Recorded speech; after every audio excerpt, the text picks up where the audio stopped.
Hey, this is Eric. Gabriel, how you doing? Welcome to podcast number 5 of Two Old Pirates. We're going to have a special guest on tonight. We haven't had a guest since the first episode. That's correct. And so it's been 3 episodes without having a new guest on here, and we're going to bring in a special guest. I think everybody will enjoy his wisdom on the topics that we'll talk about. We want to thank so many people for following us on YouTube. It's been amazing. We're on 100 and what did I tell you last time? It's going up. I don't know exactly where we're at right now, but I know that it's. I think we're closing on 130 subscribers, which doesn't sound like a lot to some people, that have millions and stuff. But I mean, for us, 2 old guys just doing this and trying to get the word out on the social media platforms that we know, which I still don't understand how to do the Twitter. I understand what Twitter is, but being able to get it out there on Twitter is not, the easiest thing. And also we have jobs and we have to take care of family and stuff. So this is not like a full-time job, but we're excited with the amount of people that are commenting. We've had several people want to talk about different things that we're not really ready to talk about right now. Politics, the impeachment hearings going on with President Trump and stuff. And we're not willing to wade into that right now, just due to the fact that we're just trying to cover basic things. But we're excited with where we're at. We're excited that our first podcast is closing in on 500 views, which is, to us, that's pretty cool, I guess. But we're having a lot of fun, and we know that the last one was a little bit longer, and I have heard comments that some people did their laundry, or they cleaned their rooms, or they vacuumed, and then would take a break, and they'd go back and listen to it. So I appreciate you guys hanging out for the full hour and a half last time.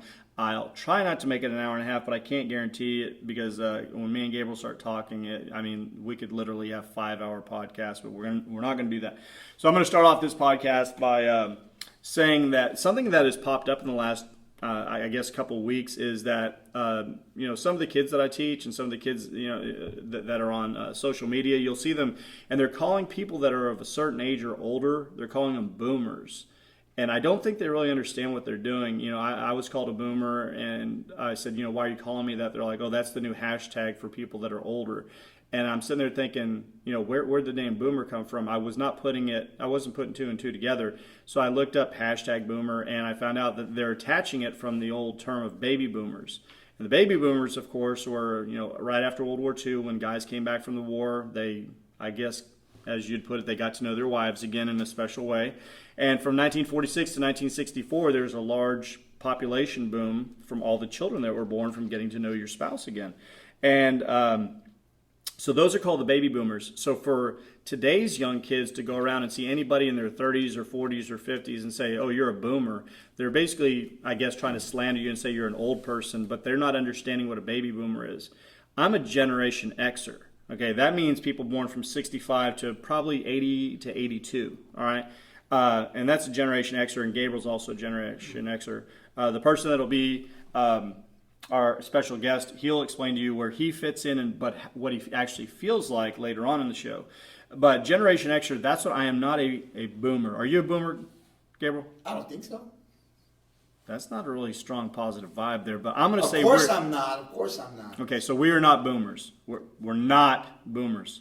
So I thought I'd get that out of the way. I thought I'd go ahead and start tonight with, there's a couple different things that was going through my mind about trying to make the podcast a little bit more interesting. And one thing that I wanted to go ahead and cover is, there's all these conspiracy theories. Kids today really fall for conspiracy theories. Anything that you have ever heard of or believed in, whether it be Bigfoot, UFOs, the Loch Ness Monster stuff, there's, hundreds and hundreds of these that float around and stuff. But I tried to look up what I thought was maybe in the top 5 United States conspiracy theories, or they can be worldwide too, but most of these deal with Americans and our craziness.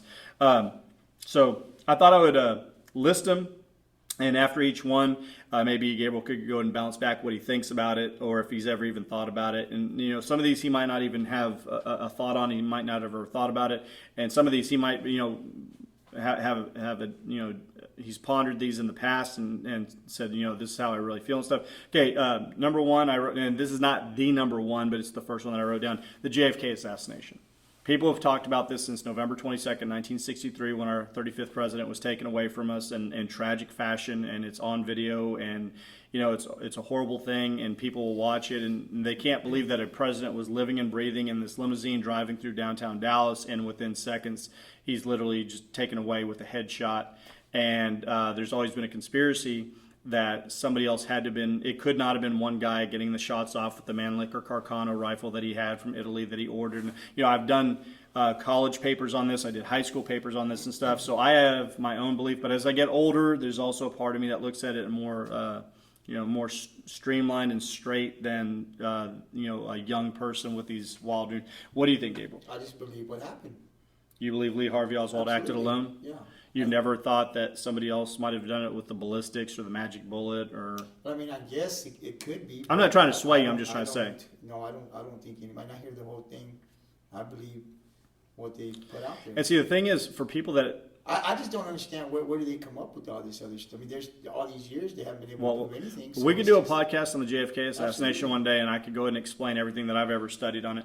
I think what happens is it's such a shocking moment in American history that we can't believe that one single loner could do something like that, right. That he could change the course of American history. That eventually we'd go into Vietnam at a much deeper and faster rate under Lyndon Johnson. Back in that time. Yeah, and in that time, it was, America was very conservative. The civil rights movement was still picking up steam. Martin Luther King was a household name, but not quite as much as he would be later on. And so '63 was a different time. The Beatles hadn't even come to America. So I mean, it was a time things like this just didn't happen, and to have our president taken so violently out, it wasn't a plane crash, it wasn't cancer, it was shot in front of tens of thousands of people in the head, and it was so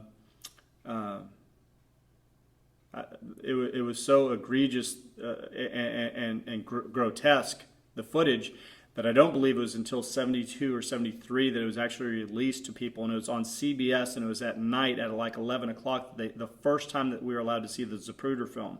So he had been dead for almost a decade before they even let us see the short footage of him being shot. That's how tragic it was to the American society that we waited 10 years. So you're 15, all of a sudden you're 25, and you're actually being able to see it. You're 10, now you're 20, you're 50, now you're 60. You had to wait almost 10 years before you could actually see what had happened, because Life magazine bought the rights to the Zapruder film before the government could take it, and they held the rights in a vault for all those years, and finally said, we'll release it and let people see it. So it took a long time. Okay, number 2, the Illuminati. Do you believe that there's a magical... Are you scared? Are you scared that they're going to hear this? The Illuminati is supposed to be a magical group that is very famous, very wealthy people that actually really run the world. Beyonce is supposed to be part of it. Jay-Z is supposed to, and anybody who puts up the sign of the pyramid. Which, do you remember the wrestler who used to do that? The what? He'd go out there and go like that. Who was that? Wasn't it Dallas Diamond Page or something? Yeah, DDP. Yeah. Dallas Diamond Page. Yeah, something like that, right? Yeah. So I guess he's Illuminati. No, he's homeless somewhere now because the WWE doesn't need him anymore. But I guess he was the original Illuminati. Actually, he's not even homeless. Actually, he helps out a lot of those wrestlers. How would you know that? Well, someone told me that watches a lot of wrestling. I used to watch a lot of wrestling when I was young. Yeah, so did I. And then we both grew up. I don't know if he's actually how rich he is or stuff, but I do hear. I've heard stories that this guy actually helps out people that are actually going through a hard time. It's not even about him, but the whole thing is he used to show that sign, but that doesn't mean he's part of the Illuminati. But they're trying to say Prince was part of the Illuminati. That's why he had to die. Who's they? Who? You said they. People in general online. There's millions of views on YouTube videos explaining what the Illuminati is, how they control the world, how they control the banks, how they control businesses. All the way from Nike to Apple to Exxon and stuff. They control everything, and they put presidents in place. They put prime ministers in place, and so they're this powerful being that you can't really point a finger at and say this person's definitely in it and stuff. It's just a makeup thing. But some people truly believe in this stuff. And it's kind of scary that people would fall for something that they believe. Now, do I believe there's like societies that have a little bit more money and kind of grease things and make things go their way? Absolutely. Do I think there's one group of people that meet like in the back of a diner somewhere like, yeah, I need another cup of coffee, but hey, Malaysia, let's go ahead and do something in Malaysia. I don't believe that happens. Number 3, 9/11.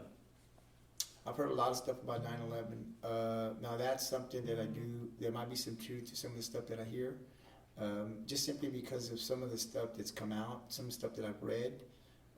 So there could be some truth to some of the stuff that's out there. That's 9/11 is another thing like the JFK, and since it's so much closer to us and we were alive when that happened, that could be a podcast in the future. People comment, if you guys listen to this and you like the idea of us possibly doing like a 45-minute podcast over 9/11 and the possibilities of what is said to have happened and possibly what others view might have happened, we can do a podcast on that. I think we should do one anyway. Hopefully people will comment, because I've got a lot to say about 9/11. Okay, that's good. So you're saying it's not 100% in your mind, just exactly as the 9/11 Commission, this is what happened, no more questions? We need to discuss you have it. You have questions, and as an American citizen. I wouldn't just say, okay, it happened the way it happened. No, because, and now as we've gone, as the years have gone, and you learn more, because we're learning a lot more, right, as time goes, it's kind of hard to believe that there could be some kind of stuff going on, of what people are saying. So I think we should do a podcast. I think we should do something about 9/11 pretty soon, because I have some things I'd like to talk about. I'm sure you do. Maybe we can even have a guest come in and also get their point of view, because it's very interesting. The fourth one, the anti-vaxxers. These are the people that will not have their children vaccinated because they believe that it's going to cause autism and all these other things. So diseases that we had eradicated, got rid of, are now coming back because they're not having their kids vaccinated. Then those kids go into the public school system, and other kids that catch a stronger strain of it now, the vaccination that they got won't work. And have you heard anything about any of this? They're called anti-vaxxers. These are usually, I don't want to be racist here, white moms that are like, oh my God, I got to save my baby. I don't want him to have autism. Or they'll actually come out and say, my baby was fine one day, then they got their vaccination, and the next day they're autistic. Doesn't work that way. Doesn't work that way. And you can't explain it to them. And it's a new thing. It's only been in like the last 20 years that this has really started up and stuff. But there's literally kids that the measles is the highest rate of measles outbreak in the United States in like the last 50 years. There's polio might even come back someday. I mean, these are things that you're just supposed to get your kids shots for, and you can't explain to these people. If you look at the literally tens of millions of children that have been vaccinated, in the last half century, and it got rid of all these different diseases. How is that wrong? And that you're right because you feel that you read an article somewhere online and it said, "Oh, don't do this anymore." It's just, to me, it's fundamentally crazy. I mean, we got rid of smallpox. We got rid of the measles, basically. We got rid of polio. We got rid of all these fantastically, we got rid of all these diseases. I didn't mean to make it sound like the diseases were fantastic, but I'm like, nobody thought these things would be cured. Then we found a vaccine, and we're like, holy crap, now they're gone. And now people are like, love my kid, but just not sure if the government's doing this. The government should not have a right to be able to tell me what to do with my child. Well, don't have your kid around my kid then. Okay, so if you're not going to listen to the government, then don't listen. I didn't mean to get upset there, but I mean, as a school teacher, I hate to see people, because I know that when we were in school, you had to have your shots. We didn't even talk and now about there's it. kids now that are coming in, and they're like, oh, they haven't got their shots, and their parents don't believe in it and stuff. And I'm like, then get them out of school. I don't want them around my students and getting them sick and stuff. I think that's interesting. We need to talk more about that too, because I mean, you're right. When we went to school, I just did what I was told. I mean, And see, that's what they're trying to say. They're saying that we're robotic in nature because the government tells you to do something, you go do it. They're like, we're above that. We're smarter than that. We're not going to let them tell us what to do. I'm all like, but this isn't something like, look, the government lets you ride motorcycles without helmets.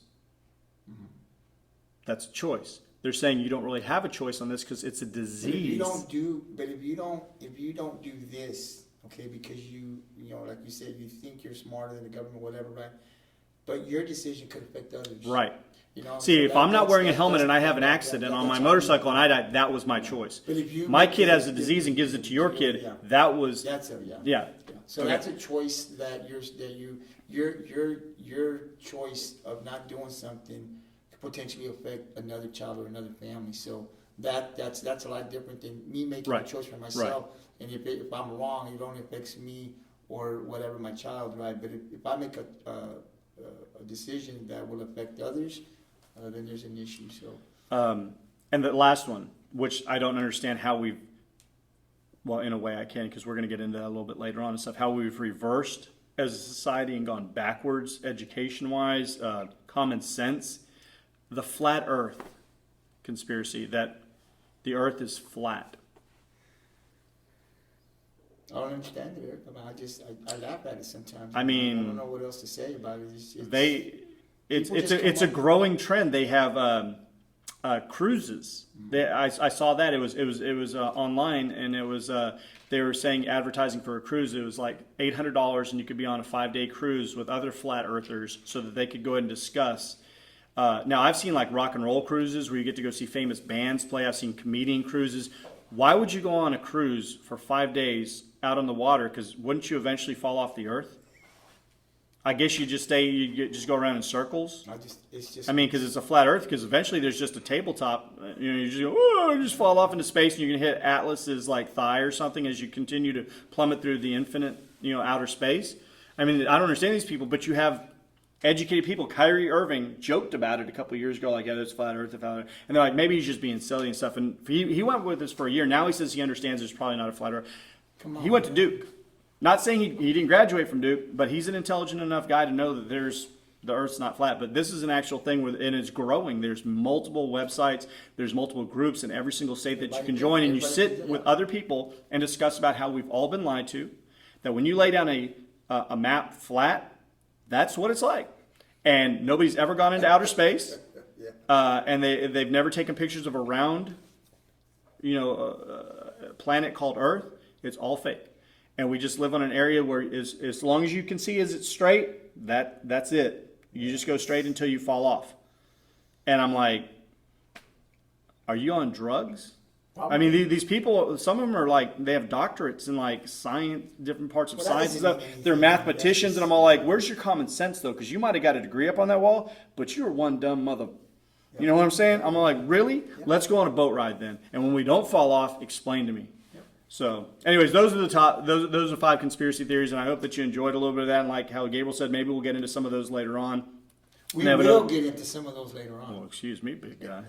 All right. Second thing that I wanted to talk about is I don't know why, but somebody had brought up about the special that they had on Netflix about Ted Bundy, starring the dude from I don't know what the hell his name is. So, anyways, it doesn't matter. It was the story about Ted Bundy, and it stars the guy who was in the High School Musical movies and stuff, and all the chicks. He was in Baywatch and stuff. I forgot what his name is. He's a young actor and stuff. But to make a long story short, he was in that, and that's how kids learned about Ted Bundy. And some of my classes were like, "Did you hear about this guy Ted Bundy?" I said, "Yeah, he was a serial killer. He got executed back in the '80s." They're like, "Oh, because I saw so and so." And I said, "So because of a guy that they have a crush on, they actually paid attention to history, which I guess that's better than nothing." Well, that's the way it works today, Eric. But they were talking to me about that. They're like, "He killed a lot of people," and I'm like, "Yeah, he was a serial killer." And they're like, "What's a serial killer?" And I shit you not, there was a kid that looked at me and said, "Who would ever kill cereal?" And I looked at this kid and I understood we're slowly slinking further and further into just absolute stupidity. I said, "What did you say?" And he's all, "I don't understand how you kill cereal." I said, "Well, first off, you pour some milk on it, and then you eat the hell out of it. And it's gone." And then he's all looking at me. I said, No, a serial killer is somebody who kills a people in a series of events, murders. That's why it's called serial. It's not cereal as in a bowl. It's over time. And he was blown away by the English language. So I wrote down the top 5 confirmed U.S. serial killers, and Bundy is on there. But he's not number 1. Number 1 is a guy that was caught in 2005, and I've heard about him, and it's really, really spooky and scary. He started his killing in the early 70s, and he was finally caught in 2005. What people had said for years and years and years and years was that almost all serial killers came from the white race. And that is true. The majority of them are. But the number 1 as of right now is an African-American man named Samuel Little. And Samuel Little has 65 confirmed murders between, I think it was either 72 or 73 and 2005, where he, all across the nation, he killed women. They have 61 confirmed kills, but he's still in prison. He's an old man now, and he has confessed to well over 90. They believe he's responsible for at least 93, if not more murders, but they can't find the bodies. He's not giving up all this, but they do know of certain women that went missing in certain parts of the country where other murders happened in the same month or in the same week, and they're like, we're pretty sure that he might have done it. And they've also found bodies, and it's the same types of murders, strangulation, hands tied behind their back, thrown in a gutter or something like that. So they had the same tendency. He had the same tendency in one murder that happened in another murder. So he has 61 confirmed. Second was Gary Ridgway, and he was known as the Green River Killer. And a lot of these guys that killed women, they killed prostitutes. And I had a student one time ask me, why is it that these men that are serial killers or kill a lot of people, why do they go after prostitutes? I said, well, they go after either druggies or prostitutes.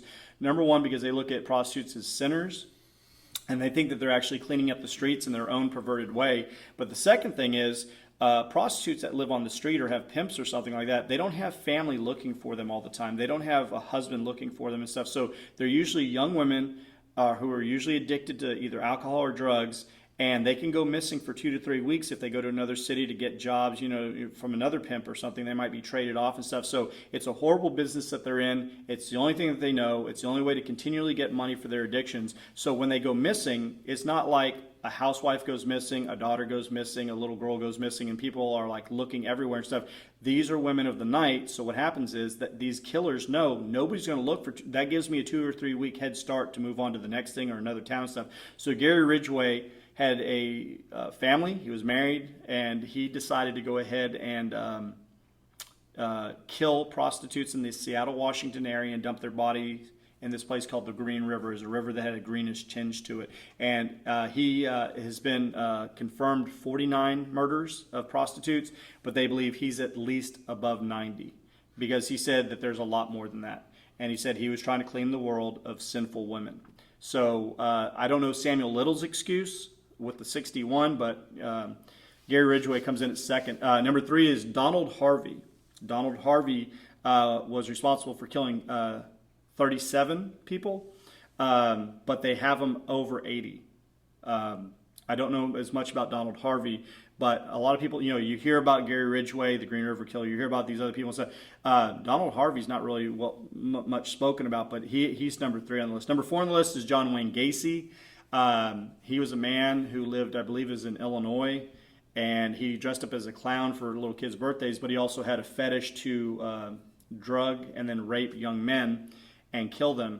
And he's confirmed with 33 murders, and they believe that was it, the 33. They didn't believe that there was anybody else because he buried all of his victims underneath his house, underneath the floorboards of his house. And they caught him eventually, and he was executed.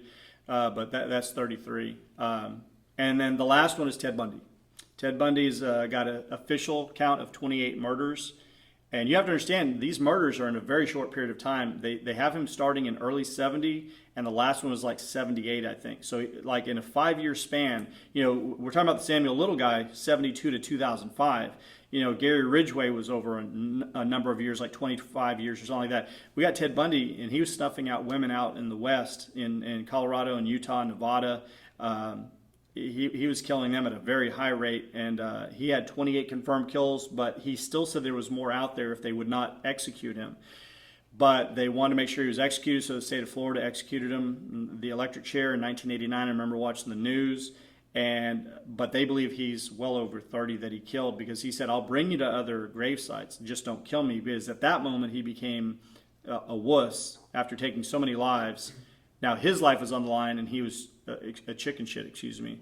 But he said that there was more bodies and he'd bring them, and the governor of Florida said, look, if there is, it sucks for those families and stuff, but you need to be put to death. So in 89, he was finally killed. So that's the top 5 U.S. serial killers. So if you have any interest in any of that stuff, which it does seem to interest people. Some of these people got married in jail. Some of these people were proposed to in jail, because there's some women out there that have this strange thing in their mind that they like bad boys. And these are definitely 5 bad boys. I mean, if you think about the possibility of what they might have killed compared to what they were actually confirmed, we're talking well over 300 people between 5 guys. And, that's just unheard of. So what we'd like to do now is we're going to go ahead and do our Tales from the Past. No. I've told two stories of things that have happened in the past, and I've got really good comments on that. And people have been saying, "Can you do another? Can you do another?" So I was talking to our special guest, and I was talking to Gabriel. I called a friend up in Bastrop, and I was like, there's so many stories. I'm having like writer's block. I can't think. I don't know what to do. And then I had a couple that I threw out there, and we decided to tell the story of, once again, I bring up the Mexican Park. Excuse me. The first week that we lived at the Mexican Park, it was our house was at 408 East Bay in Rockport, Texas. And this was the late 70s. I believe it was 1978. I was just a kid. And it was the first week that we were there. It was a Saturday. We knew that we were the only white family there, not because we went and knocked on everybody's door, but you could tell because the people looked out at us when we were moving things in. They're like, what are these widows doing here? Thing is, I heard a knock on the door. I was watching cartoons. My parents were still in bed. It's like 7 o'clock in the morning. They were tired from moving in and stuff. Heard a knock on the door. I was having some cereal, watching cartoons, and I opened up the door, and there's a woman standing there in a nightgown, and she's asking me to call the police. And I didn't know what to do. I was like 7, and I was like, what do you mean call the police? There was no 911 in Rockport. It was a very small town, maybe 2,500 people. And she's all, I'm hurt. And as I looked at her feet, when I looked down, because she wasn't wearing any shoes, I saw what looked like paint dropping onto our concrete walkway in front of our house. And I couldn't understand what it was. I'm 7. And then she's all, I've been hurt bad. I was stabbed. And I said, oh my God, hold on. And I closed the door on her, which to this day I still feel kind of bad. But 7 with a lady that you don't know, and she's bleeding. And I ran in and I banged on my parents' door and I opened it up, and there, my dad's snoring and stuff. And I was like, Dad, you got to get up, Dad. And he's like, Jesus Christ, what time is it? I was like, it's like 7 o'clock in the morning. He's like, just let me sleep in a little bit. I'll be out. I was like, Dad, there's a lady bleeding. Jesus Christ, what the frick? And, there's a lot of F-bombs and stuff. Like I've told you, my dad did have that ability to abuse the English language with a lot of certain words. He gets up, he walks out, he's all, what are you talking about, son? Did you have a nightmare? And I said, no, there's a lady on our front porch, Dad. She's African American and she's bleeding. And he's like, okay, whatever. He did not believe me. He walks over, opens up the door. There is a black lady standing there bleeding. And he looks back at me and he's like, I could tell in his eyes, he was thinking, where the hell did I move my family? We're literally 3 days into this neighborhood, and we've already got a knock on the door with a woman bleeding. What had happened was, it was our neighbor across the way. She's the only African American who lived in the neighborhood, and her name was Lillian. And her husband, at the time, had decided that in the course of a fight that he would stab her with an ice pick. And he stabbed her several times in the back. And my dad did not think twice. He brought her inside, sat her down, and I remembered one of the reasons why I didn't invite her in, which sounds very, very selfish, but as a 7-year-old, I didn't know if I'd get in trouble, is that we were pretty poor, like I've said, and we didn't have a lot of money, and we had gone to a furniture store in Rockport and bought a brand new couch and a love seat, which was like way more money than we could ever afford. It wasn't leather or anything. It was just a fabric. It was, a basic couch. It probably cost $150 for both of them. It was so long ago. But that was a lot of money for us. So I was afraid if I let her in, would she wander over and sit down while I was trying to get my dad, and then it would mess up that thing. You're not thinking rationally as a 7-year-old when you see somebody bleeding, especially, a woman that you've never met before. And my dad walked her in and sat her down on the couch that was brand new. And I was all, oh, Dad's going to get in trouble. I'm not going to get in trouble because I'm going to tell Mom I didn't do this. And he proceeded to go over and call the local police, which, like I said, there's no 911, so they came out there and they brought an ambulance and they took her away. And she said, thank you very much. And my dad, I looked at him and I kind of looked at the couch, so saying, he's all, it doesn't matter what happened to the couch, Eric. That was a woman who needed help. We can always get another couch. And that's just, the way my dad was. He material things did not matter. He was there to help a woman that was in need. That woman over the course of the years, would sit out on her porch, and she did have a drinking problem, and she enjoyed wine. I'll put it that way. And she never let anybody get near our house if we ever took off for the weekend to go somewhere to go visit family, or if we ever, saved up enough money to go on vacation. She watched that house from her front porch. And if anybody came by, she would scream at the top of her lungs, "You get away from that house. That's the DeWolf's house." And she scared off more people. Now, we didn't have a lot of crime in the neighborhood, but sometimes if people knew that somebody was gone, they might try to sniff around and stuff. And she'd be sitting there in the dark on her porch with a bottle of wine watching that house, because she understood in 1978 my dad did not say no to a black woman, and he let her in and he let her sit down on brand new furniture. He did not care. It was about her life and taking care of her. So that might not have been as funny a story as maybe some of the other ones, but that's a true story. It's 100% true, and that's the family that I was brought up in. And that's kind of the way that I was raised, and to help people and to believe in people and not to worry about materialistic things. That's the way Dad raised me, and I hope I die that way too. So I'll try to have a funny story next time, but that's an actual true story, 100% true from start to finish. But right now, we've got to bring on our special guest. Now, our special guest was given a special nickname by Gabriel when he was just a little kid. And I've known this person since before he was born. And that's all I'm going to say.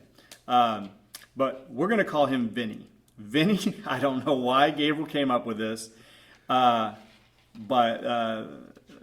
Vinny was probably around, 8 or 9, and was around the house as usual with other people that I'm related to. So as you can tell, yes, we are related. He's a really good guy. He's what you call a millennial, which he's going to sit there and say, I don't feel like a millennial, but he was born in the late 80s, so he's stuck with all the fake millennials, but he's not like that. He's really down to earth and stuff. And so I'm going to turn it over to Vinny, and we're going to talk about all different things dealing with video games, today's modern movies, how we just keep rehashing things. Gabriel will be in on it, I'll be in on it, and I hope that you enjoy this time with our new guest. So Vinny, take it away. What do you got to say to the people? Well, first of all, I got to say that Vinny, the name is short for Vincent, so that's why they call me Vinny. But thank you for having me on. I'm really happy to be the second guest. Yes, you are. Out of just, you've only done about half a dozen of these, so hopefully, you always can have, I'm not saying this is a one and done thing, but whenever y'all have more guests on, it always, like the podcast I listen to, radio shows, it's always, it's always nice to have a breath of fresh air, someone like a new voice. So yeah, people are going to eventually get rid of. I'm not perfect. I understand that his voice comes over very sexy, and a lot of people are probably like, "Damn, I can't wait to hear Eric's voice again," because he just does it for me. And Gabriel, of course, with his sports picks, when they hear him talking about the Cowboys, I'm sure that there's an arousal there. But but having somebody new on every now and then, it takes the pressure off of me. It takes the pressure. I feel better as a man that I don't have to. Put that out there for everybody. So, you guys could be D and Dennis, and I'll be Frank, and I'll come in and I'll ruin y'all's show. Okay. That's an Always Sunny reference. One thing that Vinny knows a lot about is video games. He's written a book about it. Mm-hmm. He wrote a book about, what was it, the 10 worst? It was the 25 worst video games of all time. So he was born after certain video game consoles came out, but he has been such an aficionado of it. He's collected, he's played, he's done whatever he can to get his hands on every form of entertainment that's ever been made that's in the form of a video game, so that he can understand what people felt in the 70s with Pong or the first Atari, all the way through the 80s with the first Nintendo, all the way up to now. We're going into virtual reality, even deeper now and stuff. So he wrote this book. What was the impetus to go ahead and write this book? Well, I kind of grew up, I was born in the middle of the 80s, and that was right when video games were in full swing. The Nintendo Famicom came stateside in 1985 as the Nintendo Entertainment System. You had Super Mario Brothers, you had all of the black box games. You had a really strong launch after the market crash in 83 that was caused predominantly by a lot of bad management in Atari and an oversaturation of the market. So Nintendo came in and, pun intended, kind of hit the reset button on everything. And real quick, did you ever have an Atari, Gabriel? I did. 2600. Okay. Now let me ask you a question. Since I didn't have money, I never owned an actual Atari.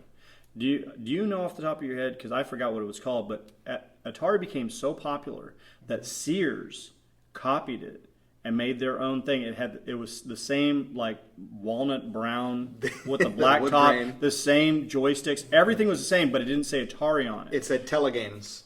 That might have been it, but It's it played Telegames. Atari games. It was that was the basically- thing. They were able to rip off the look and then also let you use Atari games. So my parents knew I wanted one really bad, but we didn't have the money to buy an official Atari because it was like $400 or $500. So Sears was having a program where they were selling theirs for I think like $200, Yeah. but it would play Atari games. So I got the Atari games, but I had to use it on a cheaper console that did the same thing though. But go ahead. But fundamentally, the Sears Telegames console was functionally identical to the 2600. Sears had licensed the manufacturing rights to the schematics of the 2600 from Atari, which at the time was just called the VCS, the Video Computer System, because it wasn't given the name 2600 until the second console, the 5200, Right. came out afterwards. So Sears had licensed that. So it was an official knockoff, and it was sold at a discount because Sears, being the big box retailer, the big department store, they were able to not only license that but also license many of Atari's first party games, such as Air Sea Battle became Target Fun for the Telegames, but they are identical. The contents of those cartridges is exactly the same, just has a different name because Sears wanted you to think this is the Sears system. But you are right, they could play Correct. games interchangeably. The Sears system could play Atari's games and vice versa. But my first system was the Nintendo NES, and I received Super Mario Brothers and Duck Hunt on one cartridge when I was very young, and I really hit it off with the Nintendo. I really enjoyed playing the games and beating them and renting them from like the movie gallery and Hollywood Video and things of that sort. And then when my mom and dad saw how much fun I was having with the Nintendo they bought me, they said, well, hey, when we got this thing in the garage, when your mom and I got married, we bought this thing called an Atari. Now it's not, the games don't look as good as Super Mario, but if you want us to go find it in the garage, we'll plug it in and you can check it out. And they were right. Those games looked very basic compared to Super Mario and things like that. Space Invaders kicked ass. So I'm sorry. It did. But those suddenly, to me, like at that young age, everything was like just you had Nintendo, and like that was it to me. So this really expanded my horizons because now here's something that's not Nintendo. It says Atari. I don't know what's this. What does that word mean? Atari. What Atari? I can't pronounce it. But it's all these different games, and they look different, and they sound different, and it's got a joystick with only one button. I'm like, what the hell is this? And I ate it up because it opened my eyes to the fact that it's not just Nintendo. You have Nintendo, you had this other company that was older, and then, of course, you had Sega. And as time went on, Atari still kind of tried to stay in the business with the Jaguar and all that nonsense. But I became more open to the idea that, and then you start going to school and you talk to your friends at school, he has a Sega Genesis, he has a Super Nintendo, and then you start having all these different experiences, and every system's different. Every system has their good games, every system has their bad games. Some games were released on both systems, and usually one of them is the better of the two, and you would have arguments over the playground, like who had the better Mortal Kombat game. You say, oh, it was Sega because they had the blood code, and I was like, oh, but the Nintendo one actually played more like the arcade. So you always had those arguments. But what spawned me to getting back to your question, what kind of spurred me to write about the worst games of all time, is because Now this is a personal choice, the 25 worst. It Yes. wasn't like you went on the internet and said, what does everybody else hate? These are things that you were like, I really Somewhat. have reasons. Yeah. No, I mean, they might have been disliked by other people, but you really dislike these 25. They And you listed personal opinion yes, about why they were the worst games ever made. they were games that I had played personally. So after you explain a little bit more of that, without going through all 25, Yeah. can you give us a handful of the ones? Because some of them might be ones that people on here played when they were younger. Sure. And they might be like, what the hell is this guy talking about? That was a fun game. But it just shows you the difference. And he's a published author, so if you have a problem, you can comment at Vinny, not at me, or at Gabriel, because we're not part of this. He's the target. He's got the target on his back. But seriously, if somebody out there has and I'm telling you, if you really have a game out there that you like, he's probably played it, Yeah, and he'll probably be a lot. trash at it. All right, he has multiple accounts on what's the online? Twitch. Yeah. So he actually plays, and people Yeah. pay to watch him play. So he's Not not very much. he's not joking around here and stuff. I did get a payout earlier this month, and I'm not going to say it was, I'm not going to give you the details, but I'll just say it was enough. But no, so some of the games on the list, I started really getting into video games and writing comedy in 1995. And in the early 2000s, I had an old GeoCities website. Who didn't? But in 2004, I had my first gig writing articles for an indie comedy website. And I was given the column called the NES Reviews, which we only wrote about Nintendo games. And then after about a dozen articles, I kind of realized that there was a problem with that naming scheme. And I said, well, I want to write about something besides Nintendo games. So we changed it to the Game Graveyard, and then it kind of just went from there. And I wrote there for several years, and I've been involved with other projects since then. But in the beginning of the 2010s, beginning of this decade, I put out a book about the 25 worst games of all time. Currently, the digital version is no longer online because I am in the process of re-editing it. When I released it, I was between jobs, so I kind of needed a little bit of money, so it wasn't up to my personal standards, but I'm cleaning it up. But some of the games that made the list when I was thinking of games to put on there. When you think about the worst games of all time, people default, they're like, oh, E.T. for the Atari 2600, awful game. They think about Superman 64 for the Nintendo 64, horrible game, awful game. So when I wanted to think of the games that were bad, I had E.T. And I played that as a young man. After it came out, I was 11, and E.T. was one of the biggest movies in America. Oh, I yeah. think it was behind, I think, only Star Wars, Yeah. as in money. And I went down and I bought it. It was $60, and I was 11, and my dad wanted to probably kill me, but he knew how bad I wanted it, and I had gotten good grades and stuff, and I bought it, and I put it in, and I was so excited, and I started playing it, and I was like, this is horrible.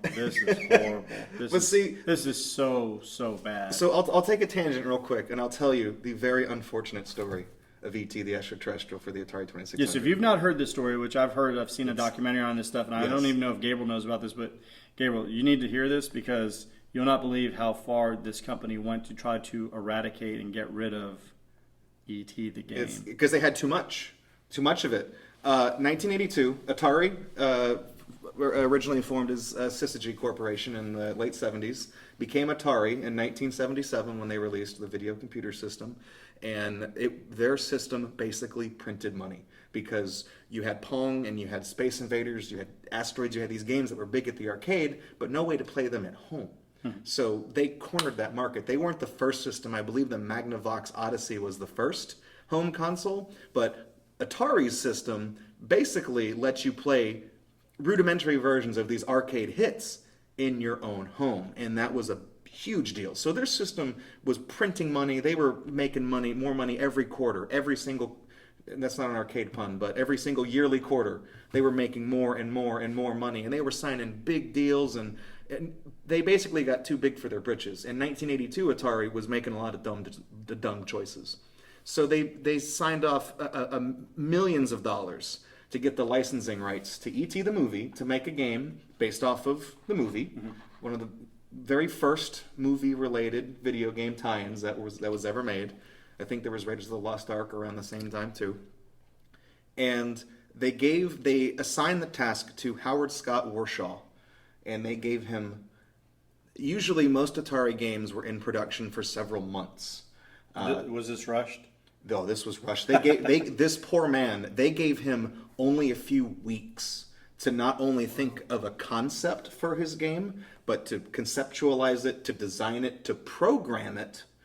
And there was very little time for testing. It needed to be done. It needed to be out the door for the holiday season because everybody was going ET crazy. And if it wasn't out before Christmas, Atari was going to go bust. They needed the money. So this man did the best possible job he could. And if you read more about how ET as a game works, if you understand what all the goofy symbols mean, there's a good game there. If they gave that, if if Atari's, If they would have spent the time, if they the would have effort spent the time to better perfect it, we'd be talking about it today We'd be as maybe a great game for Yes. for the beginning consoles compared Exactly. to what it eventually we became. would be talking about E.T. as an amazing adventure / puzzle game, and not the pile of crap that it was released as. And what happened is that Now listen to this. He's going to tell you what happened to how many copies were there. hundreds of thousands. Listen to what they did. These are pristine, in the box, never opened. Yeah. And this is what they did. They were so embarrassed by this product. Well, what happened is that they sent it to these stores, and then word got out that it yeah. sucked. Like, So and back then you couldn't just return it. I couldn't walk back and say, Yeah. "Hey, Dad, I don't want this anymore. We spent $60 on this."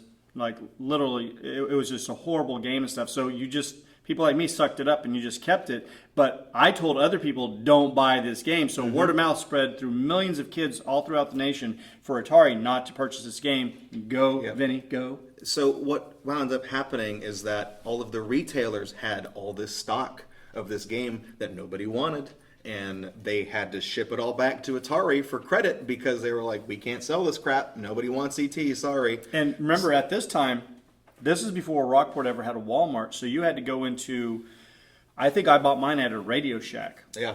And so when I bought mine at the Radio Shack, I remember looking, and there was probably 20 copies sitting on the shelves. And after about a week or two of playing this game and realizing how bad it was, and telling my friends, I went back and to look at what other games might have came out just to look, and there were still 20 copies up there. So that's what Vinny's talking about, is that people got word around and they're like, we can't hold on to this product game anymore. sucks. We're wasting time. We need our money back. Yeah. So they go ahead. So they shipped them all back to Atari, and this is something that had previously happened with the adaptation they had made for Pac-Man, the arcade adaptation, because that's a very poor rendition of Pac-Man as well. It's amazing that they got it to work on the system, but it sucked. So Atari has all this stock of Pac-Man. They have hundreds of thousands, if not millions, of copies of E.T. And the only thing they can think to do Now, this is so funny, people. is the most epic, just tax write-off, I guess. I don't know. I don't know. But there's this dinky little town in New Mexico named Alamogordo, and they sent trucks, multiple semi-trucks filled with Brand spanking new copies E.T. of E.T., Pac-Man, as well as other overstock that they just couldn't get rid of games that had been out for years that nobody wanted to keep an inventory of. And they dug a hole in the landfill in It kind of Alamogordo. sounds like something off of like Goodfellas or something. Like, we're going to take him out there. Take We're him gonna, out to and give I him mean, your name's Vinny, so you a understand little what's bit of going on. So concrete we're going to put two in the shoes. back of his head. You know what I'm Just saying? gonna dump him out where no one's heard of Alamogordo. They ain't even gonna find him there. It's not personal. It's business. Just business as usual. So they dig a trench with a backhoe. They dump all these games in there. They run them over with the steamroller to crush them so they can fit more games on top of that. And they bury them in the desert. And then to deter people from going and looting the landfill, they dumped concrete on top of that. They sealed it like a sarcophagus. They treated it like it was of the E.T. Chernobyl disaster. Yes. But the So- sad thing is, we never heard about this. The public Yeah. really never heard about this all throughout the 80s and 90s. There was always these rumors about something had happened with the Yeah. game, and it might have been buried. And it was almost like the Holy Grail or something. What really happened and stuff. And then, when would you say the first cracks? Would you say it was the internet that maybe brought it upon, Yes. to where people could start spreading it, other than just in newspapers or articles? People could start reading up on it, and they started figuring out. I remember those trucks coming into my town. I remember seeing them dump this stuff. And go ahead. And I think it was really the internet helped by way of like the news groups. People talking about, you had one little newspaper article in the Alamogordo Times that talked about that there was a big thing dumped at the landfill. And there was a picture of what looked like some smashed boxes and stuff like that. And that's all people had to go by. So this urban legend began to spiral out of control, saying, "Oh my God, it's like Al Capone's vault just buried in the desert. There's millions of ET games." It became such a huge thing that the indie rock band Wintergreen, the entire music video for their single "When I Wake Up" is about them going to the desert and finding the games. I believe that there's at least one major documentary on it. And then too. there is the documentary Yes. called Game Over that was Yes. funded by Microsoft. They made that a few years ago, where they actually got a crew, and the city of Alamogordo kind of got cold feet, so they only gave them a permit for like 2 days or something Yeah. stupid like that. But they went out there and they started excavating, and they found them. Yes, I saw the video. They started digging up E.T. games, Pac-Man games, Centipede from that had been the there desert. for 30 some odd years. They'd been underneath concrete Yep. and just sand, tons of it, for 30 years. And then the city of Alamogordo started mounting them on plaques and auctioning them off on eBay. And they made like $200,000 just straight for the city. Capitalism, Yeah. baby. Just Capitalism. people paying more. I mean, but then again, I wish I would have gotten one, because those are the copies of E.T. that you want to have.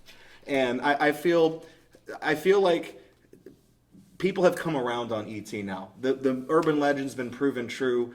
People have made ROM hacks that have fixed the game and made it more playable. It used to be Howard Scott Warshaw. I felt awful for this man, because he would be brought to tears when he would talk about this game, Because he spent hours, literally not. We're not going to say months. We're going to say hours trying to develop something that he Just put time and days effort in. straight. That he knew that it was never going to be a good product. All but these he late cared. nights. He cared about his product. he wanted to make And then it he a was thing. always going to be the scapegoat. And he was who the developed scapegoat. it? He did it. He's the one who screwed up. He didn't work hard enough on He it. was always the fall guy. Kind of like Jason Garrett with the Cowboys, putting together, game plans, and then they suck balls.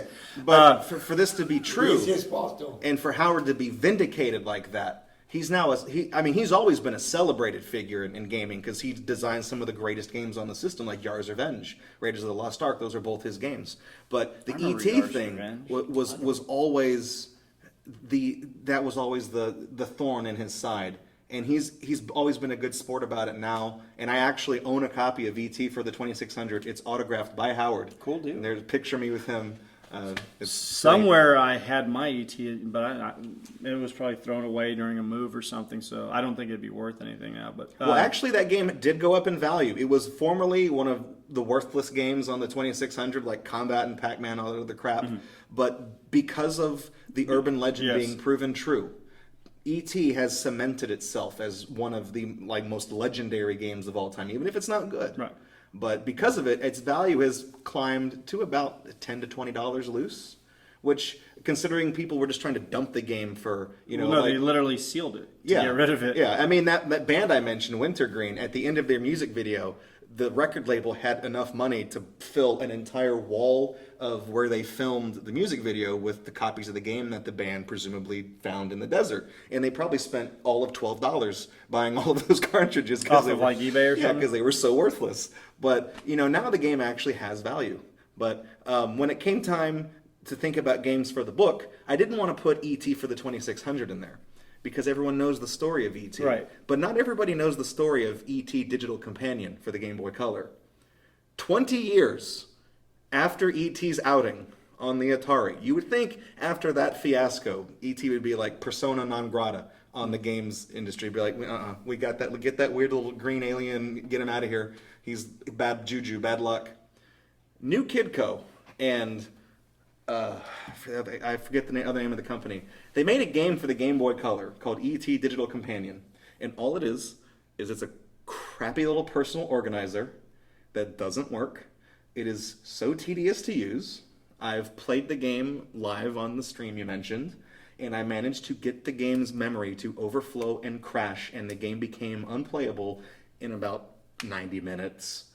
Just from me accidentally changing dates on the calendar and making it overflow. Like, E.T. Digital Companion, if E.T. Digital Companion makes E.T. for the Atari 2600 look like The Legend of Zelda: The Ocarina of Time. Like, it puts it on a pedestal that it cannot be touched. Because if Digital Companion is the game that came out in 82, somebody would have murdered Howard. Like, it's that bad of a game. So when it came time to compile ideas for that book, I wanted to tell stories about, okay, you know about E.T., but do you know about E.T.? So same thing with Superman. Instead of Superman for the 64, I did Superman for the Atari 2600, which is another mess of a game. It's not very good. I own that one also. That was a horrible game. Yeah, too. see. So when it came time to think of games for the book, it was I wanted to ground it in familiarity, but also keep it fresh because people are like, we're gonna see E.T., we're gonna see, we're gonna see Superman.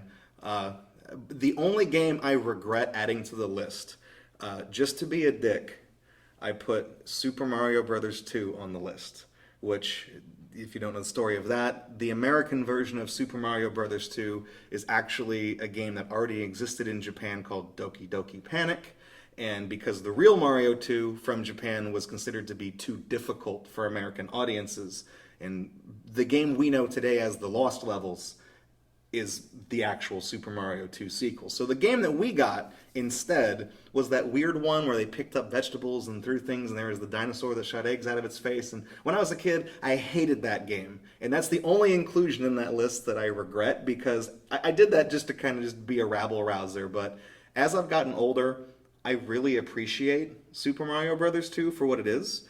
And Birdo, the dinosaur from that game, she actually is my favorite Super Mario character, and her game made the list. So if I ever do like the editor's cut, I'll have to pick a different 25th game to start the list off. But. All right, real quick, I'm going to ask you, and then we're going to move on to another topic. I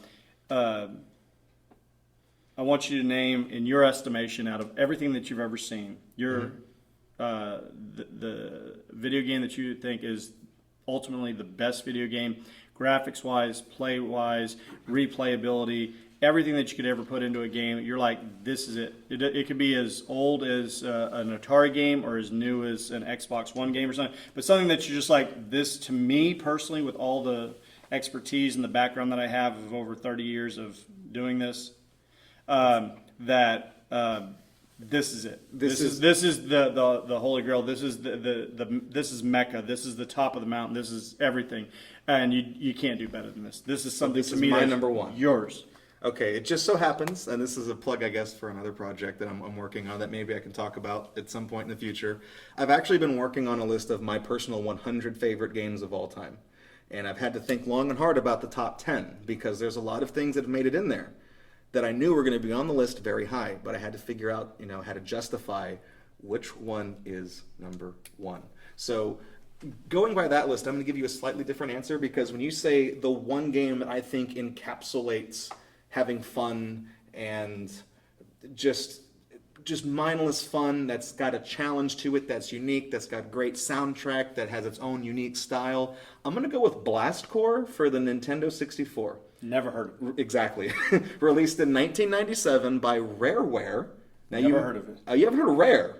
Okay, so you heard of GoldenEye for the 64? Yeah, that was a good game. That's Rare. And then you've heard of Banjo-Kazooie? Yes. Also Rare. Donkey Kong 64. They made Yes. Donkey Kong Country for the Super Nintendo, but Blast Corps was their very first outing on the Nintendo 64 hardware, and it was the only game that lies outside of when they hit their stride on that system. Because everything they made after that was just hit after hit after hit. These days people have come around and they've played it, they appreciate it, but the entire point of Blast Corps is that there's a truck that's carrying a nuclear missile and it's leaking. So that's bad. So the way the truck, there's no driver in the truck because it's so radioactive. It's driven by a computer. And the onboard GPS has made a trajectory from where you are to the safe detonation path. So it's going to be a straight line because that's the shortest distance between 2 points. And in between where the truck is and where it needs to be, there's all these houses and buildings and things that you have to tear down in increasingly hilarious ways with all sorts of construction vehicles. And then you also get to be a big robot and like stomp on the buildings and like backflip into them and punch them and stuff like that. Also, you can let this missile carrier get to its destination safely. It's so fun because there was never anything like it. I don't think there has been another game like it, and it's been 22 years since the game came out. It's just mindless fun. It has everything you want in a video game. It's fun. It's got a challenge. It slowly increases. The difficulty curve is fair. The game is hard, but it never feels like it's screwing you over. There's tons of stuff to unlock, in the game, different characters, there's races, there's challenges, there's bonus rounds. The soundtrack is incredible. Like it's so much fun to play. And I play it all the time for those charity events I do to help raise money for those charity streams. And if you're listening to this and you haven't played this game and it sounds like something that might be fun, if you want to get behind a bulldozer and just drive through some buildings and blow some stuff up and have some good mindless fun, Blast Corps is where you want to be for the 64. Okay, I want to switch now, and I think Gabriel will have a lot to say on this one. Vinny got his degree in communications, I believe, and so he's been around. He worked at KDTV during their annual. I did. I worked for KDT for 2 seasons of their charity auction, Right, but and 1 season of their high school quiz show. but you were also behind the camera, right? Yes. So what happened is we're not talking about like he's on answering the phone and stuff. Oh, He yeah. actually ran part of the show. You know, he'd have a certain camera and he'd have to turn. So you know he has technical ability behind the camera. He has a degree in communications, and with some other things that have been on television, he's been invited to go ahead and with his knowledge of a television show that had been on, I think, Comedy Central for a while. I remember watching it on PBS when I was younger. It was called BattleBots. Well, that was Robot Wars on PBS. The old one where they're at MIT. Yes. I remember watching that when I was really, really young. It kind of piqued my interest a little bit, but I was never going to be able to build a robot or anything like that. Well, Vinny went into all that when he was very, very young, and he built things like that. So because of that, that springboarded him into that culture to where he got to know people, and he was invited out to the West Coast to go and actually be at some of the tapings, and he got to meet some of the famous people and stuff. So even if that's not your cup of tea, the idea is he has been around people that have actually been on television. He's actually helped out at television stations, and he has a degree in communication. So I wanted to talk to him since me and Gabriel, since we're both Gen Xers, and he's quote a millennial. Oh yeah, you never let me speak about that. But I wanted all three of us, but particularly Gabriel, since in a previous podcast he had said that he liked the Rambo movies. And I wanted to talk to Vinny and Gabriel and myself about the saturation in Hollywood and also on television with reality TV, no original scripts, the saturation in Hollywood of just the regurgitation of the same movies over and over and over again. And we did that as one of the top tens. And I believe Gabriel said Rocky. I don't remember. We talked about different movies that maybe they've done too many of. Rambo or Rocky, one of those. It was probably both. It was Rocky, but you went to go see the new Rambo, which is the first Rambo was in '82, I think. It was just called First Blood, and we're talking 37 years later. This 117-year-old guy is still, I'm gonna kill somebody with this. But here's the deal. Go ahead, Gabriel. Tell me what you think about movies nowadays compared to when we were kids with all those new ideas. Well, I went to go see the Rambo. I've seen all the Rambos. This last Rambo I really didn't like very much. Not like I liked the other ones because it wasn't exactly like the other Rambos. Have you seen it? The latest one, like just recently, no. I think the most recent one I saw was John Rambo that came out I think about a decade ago. Okay. I have not seen any Rambo ever. Okay. Not even First Blood? None of them. I never was interested in it. It came out when I was 11 or 12, and I was all like, wow, Vietnam vet, down on his luck, the city's against him. Who cares? That was just me, though. I did watch all the Rockies. I was into Rocky, man. You get that music going. Dun, dun, dun, dun, dun, dun, Everyone dun, does, dun. yeah. Come on, Apollo, you can't beat That me. just makes me want to punch a giant beef carcass. So yeah, I figured that instead of just delving into just Rocky or Rambo or something, that we could talk about how they made Godzilla, and then they made Godzilla, and then they made Godzilla, and then they do, hey, you know what? There was a thing called the Poseidon Adventure in the 70s, and it was a really big story, and it won a couple Oscars, and the song went to #1 from it, and let's redo that, another liner, and that movie bombed. I saw that movie in theaters, and I hated it. Yeah, so I thought we could talk a little bit about the saturation of no new ideas. Or people are even getting bored of the Star Wars. You're treading into Godzilla though, man. That's my wheelhouse. I feel personally offended at that one. Well, like I said, I went to go see the Rambo, right? And I every Rambo that I saw, I liked. Mm-hmm. But this Rambo specifically wasn't in a war scene. It was kind of like he was out. He was already at his home. Yeah, he's trying to readapt. Right, but it just didn't have the excitement for me. And and then it was kind of like you're used to him just and he can take on anything. And it just kind of seemed like it just when I just seen parts of it, you know. And then when I went to go see the movie, my expectation of what I was going to see and what I actually saw higher and higher was and higher, just something totally different. So it wasn't like I was like, man, it sucked because it was good, but it wasn't what I anticipated it was going to be. It was very, very different. I'm thinking that type of burnout where, I mean, you get Rambo, right? You go in there, you know he's going to blow stuff up. You know he's going to bust out he's going to rescue all the hostages. He's going to shoot all the guys. He's going to blow up all the army jeeps. And you know it's going to be amazing every time you see it. But the problem with those movies is that they got to always outdo themselves. And then it gets to the point where it becomes silly, which is the reason why Rambo is parodied in Weird Al's movie UHF,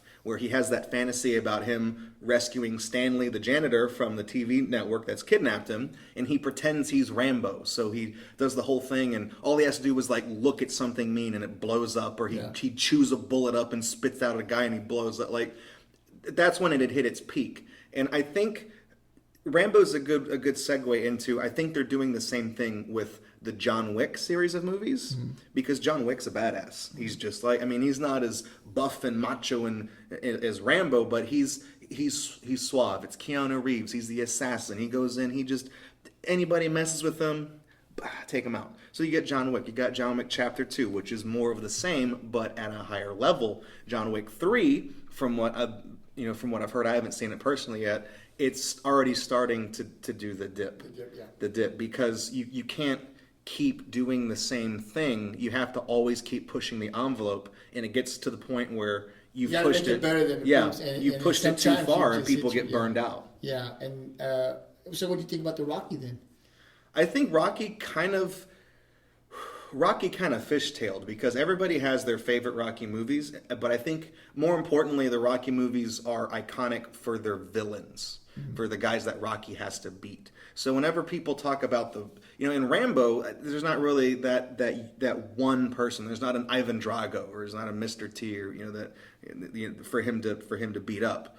It's just a general sense. So for Rocky, it's always which one of those bad guys was the one that you really wanted to see Rocky, duke it out with. So I think Rocky suffered a little bit from that same burnout, but it kind of had it had a little extra going for it, because everything was almost like a new story. It was the same story, but because there was a new antagonist, it played into different, it was still a different narrative. Yeah, see, and I think I liked all the Rockies up until 4. When we got past Rocky 4, it started to go kind of. That was when they went over the edge. Because you go Rocky 1, and then Rocky 2, right, and then he's still the champion, it's still kind of going, and so you got Rocky 3, and then Rocky 4, he goes down to he's gonna fight Russia. So you've never seen that, right? So you're kind of like anticipating. Okay, he's going down there. Apollo Creed dies, so it's getting good. So Rocky 4 was good, but then he went down from that. It was so hyped, and then you go to Rocky 5, and he loses all his money, and then there's this guy that's really. Like, you went from Apollo Creed to Mr. T to Ivan Drago, right? Yeah. So it's getting pretty good. Wow. That escalation. I must break him. And then you go down, and then you see, then you go down to Tommy Gunn or whatever he is, and you're just like... Yeah, so I guess you're right. In a sense, it did follow that same escalation and then the drop. It drops. But, so I don't know, because I'll watch a movie, and then if I like a part 1 and there's a part 2, that's good. But at some point, you can't keep going. But then you have movies like Alien. I was going to bring that up. Don't even get me started. I love H.R. Giger's Alien. I love the xenomorph. I love the design. I love every aspect of the creature's life cycle. I love the writing in those movies. I like Aliens. The acting, one, Aliens is fantastic. To me, it got better. That's when it turned from just kind of a general horror to an action horror. It started that genre of movie in the 80s. Because I think Aliens came out something like 4 or 5 years after the original in 79. 79. Aliens came out in 86. Yeah, it was while. done by James Cameron, who also we can lead into Terminator. Exactly, Terminator 84, really good movie, kind of new. And that's what I'm trying to get across here is the ideas seem to be drying up in Hollywood, where they're just making movies that are not being blockbusters anymore. I'm not saying that I want to have blockbusters, but the freedom that it seemed like directors used to have to take leaps and bounds, it seems like they're curtailed and they're kind of tight now. Well, they just want to go with what's safe, right? With what can make money. But I'm not talking about directors and producers. I'm talking about. I think they would do it. Yeah, the directors would, absolutely. But the companies won't. So you have James Cameron come in and do Terminator 2, which is considered a classic. So in both those franchises, they feel like he added to the element that was already set, which was a very solid element. But then you've got to get into like the Friday the 13th movies. They made a bunch of those.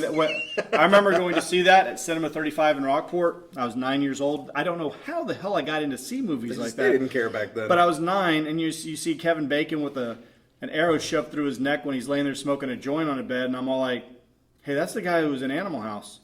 Oh, hell, I saw that too when I was like 8. And there's nudity in there. You have a poster right over there on the wall. To the whole idea, Friday the 13th makes a little bit of money. Then they have to make a part 2. Then they have to make a part 3. And so what happened is, by the time they get to like Freddy versus Jason, and then it died off, and they let it go, and we're like, thank you, Jesus. They got to like 10, 11, 12, and it died, and we're like, thank you. And then what they do? You got to make it to 13. They got to bring it back. And then there's a new Friday the 13th. Halloween, it had finally died off. Oh, man. See, and then they brought it back, and now this newer one that they did with, what's his name? He was in Eastbound and Down or something, Danny McBride. Yeah. He is responsible for the new Halloween, which made more money than the original Halloween. So now they're doing another whole thing. Jamie Lee Curtis will be coming back. Evidently, Michael Myers did not burn to, if I'm ruining it for you, sorry. But he did not burn to death at the bottom of the stairs. That's the thing with the Halloween movies, is that's what I was going to get into when I was talking about Aliens, was going to follow in the suit of movies like Rocky and Rambo, where you just try to keep escalating and you keep trying to expand upon this universe. It's like Star Wars syndrome, Star Trek syndrome, where you just burn out and there's too much to keep up with, and then you make Prometheus and everybody hates it. Yeah. But I was going to bring it back. I always try to tell my students when they say, if we ever get into a conversation over a new movie that came out, I'm like, oh, that's a remake, or that you didn't see the original or something like that. There's an original? I always get back to Planet of the Apes. And Planet of the Apes in the late 60s, early 70s with Charlton Heston was such a new, vibrant idea that these 3 spacemen land on a barren planet. They're captured by talking apes. It was just, I understand the 60s, a lot of people did drugs, but it was really out there. And then at the end, you find out that it's actually Earth, that they had been in orbit for years, and when they came back, we had destroyed ourselves. So it was like a very a coming of age, the end of the 60s, flower power, Vietnam, and what could we do to destroy ourselves? And these, apes that had taken over. So that was the backdrop. The idea is we as a humanity had done something. What they didn't know is that people really dug it. They thought it was an awesome thing and stuff. They decided to make part 2, and they asked Heston, will you be in it? And he said no, so they got a look-alike to be in it. And then they had Heston, I think, at the very, very end in a very, very small scene that they had to pay him a large amount of money. But what happened is the second one made money. So then they said, let's make another one. But when I'm talking about money, I'm talking about in the early 70s, Planet of the Apes movies, they would invest like $3 million. That's it. And a movie would make $9 million. Well, if I'm tripling what I invested, why wouldn't I do it again?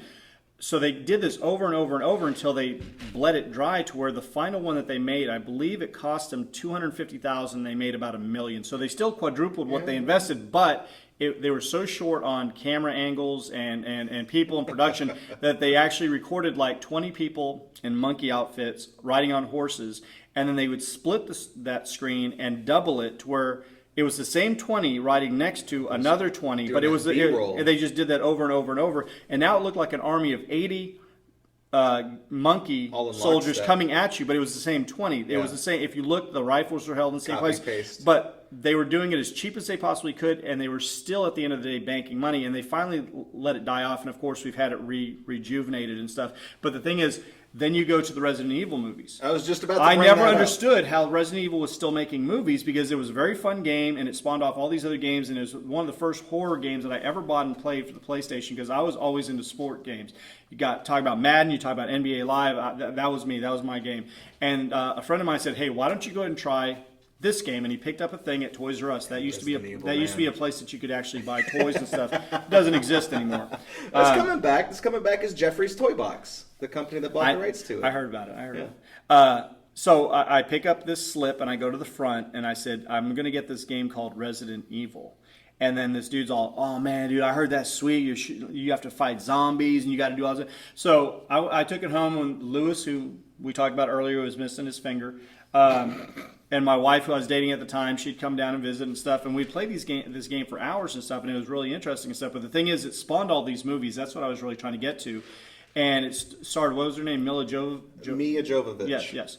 And she's best known for being in The Fifth Element. Yes. She played Joan of Arc and stuff. And but she's had a long career. But the best thing that she's known for is Fifth Element, where she basically has no lines. Yeah, and she goes like, and I'm all like, wow, that's acting. That she's more better known for Resident Evil now because of how many they've made. Right. But here's the deal. I started looking at Resident Evil, and I love following movies and seeing what they're. I don't know why. I'm not a statistics type of person, but I do like numbers.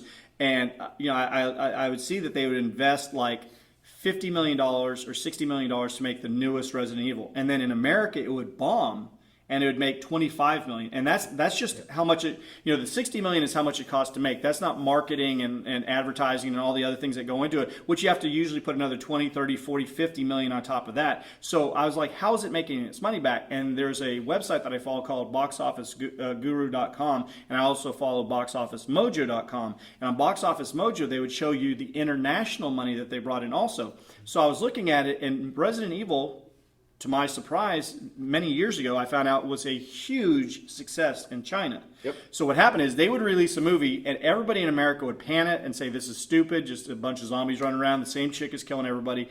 It's a waste of time, it's a waste of effort, and it would make half the money that it costs just to make. But then you'd see a couple years later, they'd come out with another one. I'm like, how the hell are they doing this? Then when I finally saw on Box Office Mojo that internationally, it was making $300 million in China, and then maybe $50 million in Europe, and you add that with the Americans, so it's still clearing about $400 million, and it was costing $50 million to make. So even with the marketing added on, say it cost $80 million to make, it's coming in at almost $500 million. Why would you not make another one? And they just made them. And as long as that Mila Jovovich or whatever wanted to do this, they had a name, they had the face, and they just wrote another script. And these movies would consistently make between 25 to 40 million in the U.S., and their budgets would always be around 60 to 80 million dollars. And they lost money in the U.S. if you looked at it economically, but they knew on the backside they were going to make it all up in Asia. And each one made four to upwards of $800 or $900 million. That's a lot of money for that. So if we wonder about why these people don't take chances, that was a safe bet for that production company. Yeah. The reason why it's a safe bet is because Resident Evil as a movie is not based specifically off the game. There's no. There's no Chris Redfield. There's no Jill Valentine. No, but there's no Barry they're taking Burton. the name though. They got and the name traps you. The name and the theme of the T-virus and the Umbrella Corporation. And the reason why they're such a big hit in China is because in the middle of the 90s, the Chinese government banned the import and sale of video game systems. So you couldn't own Nintendo 64. Those son of a bitches. You know what else you can't do in China? You can't use their Google function to look up Christianity. You got to use Baidu. You can't look up Christianity. You can't look up Jesus Christ. I want you to You know. can't look up freedom. The Great You Firewall. can't look up democracy. They have these in a contract. I don't know why I'm talking like that. They have them in a contract George W. with Bush. Google that you cannot look up certain words because they don't want their people to know about Hinduism. Yeah. They don't want them to know about Muslims or Islam. They don't want them to know about Christianity or Jesus Christ. You can't type in the word God. So there's filters that an American company, Google, has decided to go ahead and sign off with the Chinese government that the people in China, the largest populated country in the world, cannot look up basic words because they don't want them to know that. So if you think blocking a video game is a thing, they've blocked literal words and meanings of those words. So they blocked the import of games. I believe it's been lifted only recently. Like they just now got the PS4 and the Switch in China. But the reason why those movies were so successful is because Chinese citizens could not play the Resident Evil games. So their way of experiencing, I think they just like zombies. well, there could be that, but their way When of I do experiencing. this, when I do this word, I'm gonna this type of a tone in my voice and this type. What would you call it? This. You sound like a Texas. I'm boy gonna billionaire. start calling myself a bipolar form of a guy named Hank. And so I'm now Hank the redneck. So those Chinese over there just don't know what they're missing. So the people went to go see the movies as a way to kind of experience the game without having to play the game. So that's why it was such a hit over there. So Now, that's the final thing that I want to talk to you guys about when we're talking about movies, because then we're going to quickly switch over to television, how bad it's got with reality TV. one thing before you do that. I have one piece of trivia for you because we've been steamrolling things. I got one piece of trivia for you, Yes. video game related, Yes. because I'm the expert, Yes. about Planet of the Apes. Yes. So there was meant to be a Planet of the Apes video game for the 2600, the Atari 2600.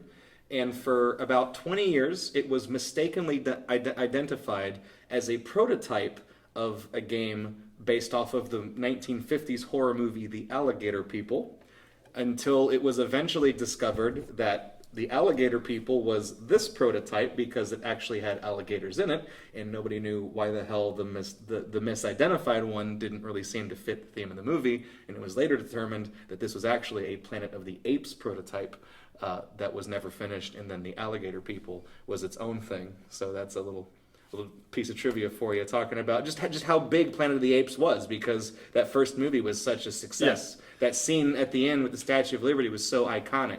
Like that's again. Oh yeah, it's that's why great there's that it still pulls you spin-offs in, yeah. nowadays. They want to bring in another whole new generation. The last thing I want to talk about, that I think Gabriel will be involved with this because I'm sure his son has gotten to see it. A very, very popular franchise. I've only watched part of one movie, and that was enough for me. I'm unique in my own way that I try to be open-minded on a lot of things. If you know me, I try, but I am judgmental, and I don't mean to be as judgmental as I am on certain things. But I've never got into, I've never wanted to watch, and like I said, my son asked me, he begged me to please watch part of this one movie, and I watched about 20 minutes of it. I said, this is so outlandish. If I wanted to watch a fantasy or a fairy tale, I'd go watch Star Wars or something, because at least I know that's not going to happen. I'm sorry for those out there that like this brand, but to me, they're a bunch of money grabbers. Everybody who's involved at this point, and it's called The Fast and Furious. Oh my God. Okay, The Fast and Furious made money each and every time until they released Tokyo Drift, and that's the worst movie financially in this this huge, humongous thing. Have you seen any of the movies, Gabriel? Why do you like it? It's just action. I like them. The reason Fast cars, I'm not really into half-naked women. No. Is Selma Hayek in it? No, she's not. the reason That's why what I the, thought. But let me just say that I wasn't into it at the beginning. I really didn't. There was a lot of people that when it was first coming out, I just didn't grab my attention. I was just like, I'm not into cars or anything like that, you know. But I was at home and somebody was watching it, and I just started watching it because I was there, and I started liking it. I just started to see the first part. I think it was the first one, or I think it was the second one maybe that I had seen, and I just sat there and I watched from the beginning to the end, and I was just like, man, that's pretty cool. But I had to go back to watch the first one because I didn't understand, because I hadn't seen the beginning, right? So then after that, I just went on. So as they come out, I do. Now if they come out, I actually do like it. And see, the problem that I have you watched it? I've seen You some can of admit them. it. They're not going to know And- who Vinny is. So if That's fine. You know me. I love seeing fast racer mobiles. I love seeing them do the perfect drift through the action. turnstile, It's and action. I love. It's action. I I'm love. not really like, I wouldn't go turn my car into one of them. You know, like I wouldn't take my car, but you know that was never me. But Nothing. It was action. Nothing interests me more than seeing Vin Diesel pull off a 360 spin and wrap his arm around a lady who's very scantily clad, whose cleavage is massive. I love that. But that's real world. To me, that's real world. That's a good point there, Vinny. That's a good point. To Hank's going to watch that shit. All right, Hank's going to go down and say, "Damn, that could be me. If I went to the gym, got rid of this beer gut, lifted a little bit of weights, I could get me one of those fine ladies, and I could maybe soup up the F-150, and I could do something like that, But seriously, coming from Eric, I understood when Paul Walker died. And you had Vin Diesel, and you had The Rock, and you had The Rock was Tyrese. Yeah, he's in all. The Rock's yeah. not all of them, But in, toward yeah. the later ones, Yeah, and Tyrese Gibson and stuff, man, they were crying, and they wrote that one song, and they had to have his brother body double so that they could go and put his face on there, and they had the song that hit #1 about "I'll See You Again Someday," and it was like people were crying, and it made more money than any of the other Fast and Furious because they knew it was coming to an end. the last one. They said, "This is our brother. Yeah. We're never going to do this again because he passed away." And, enjoy this because you're never going to see us again. All of them said it. All of them said it. I'm not BSing you. And I was like, you know what? That's cool. Because they have a moneymaker here, but one of the original guys from the original, when they start off with the very first one, has passed away in a tragic accident.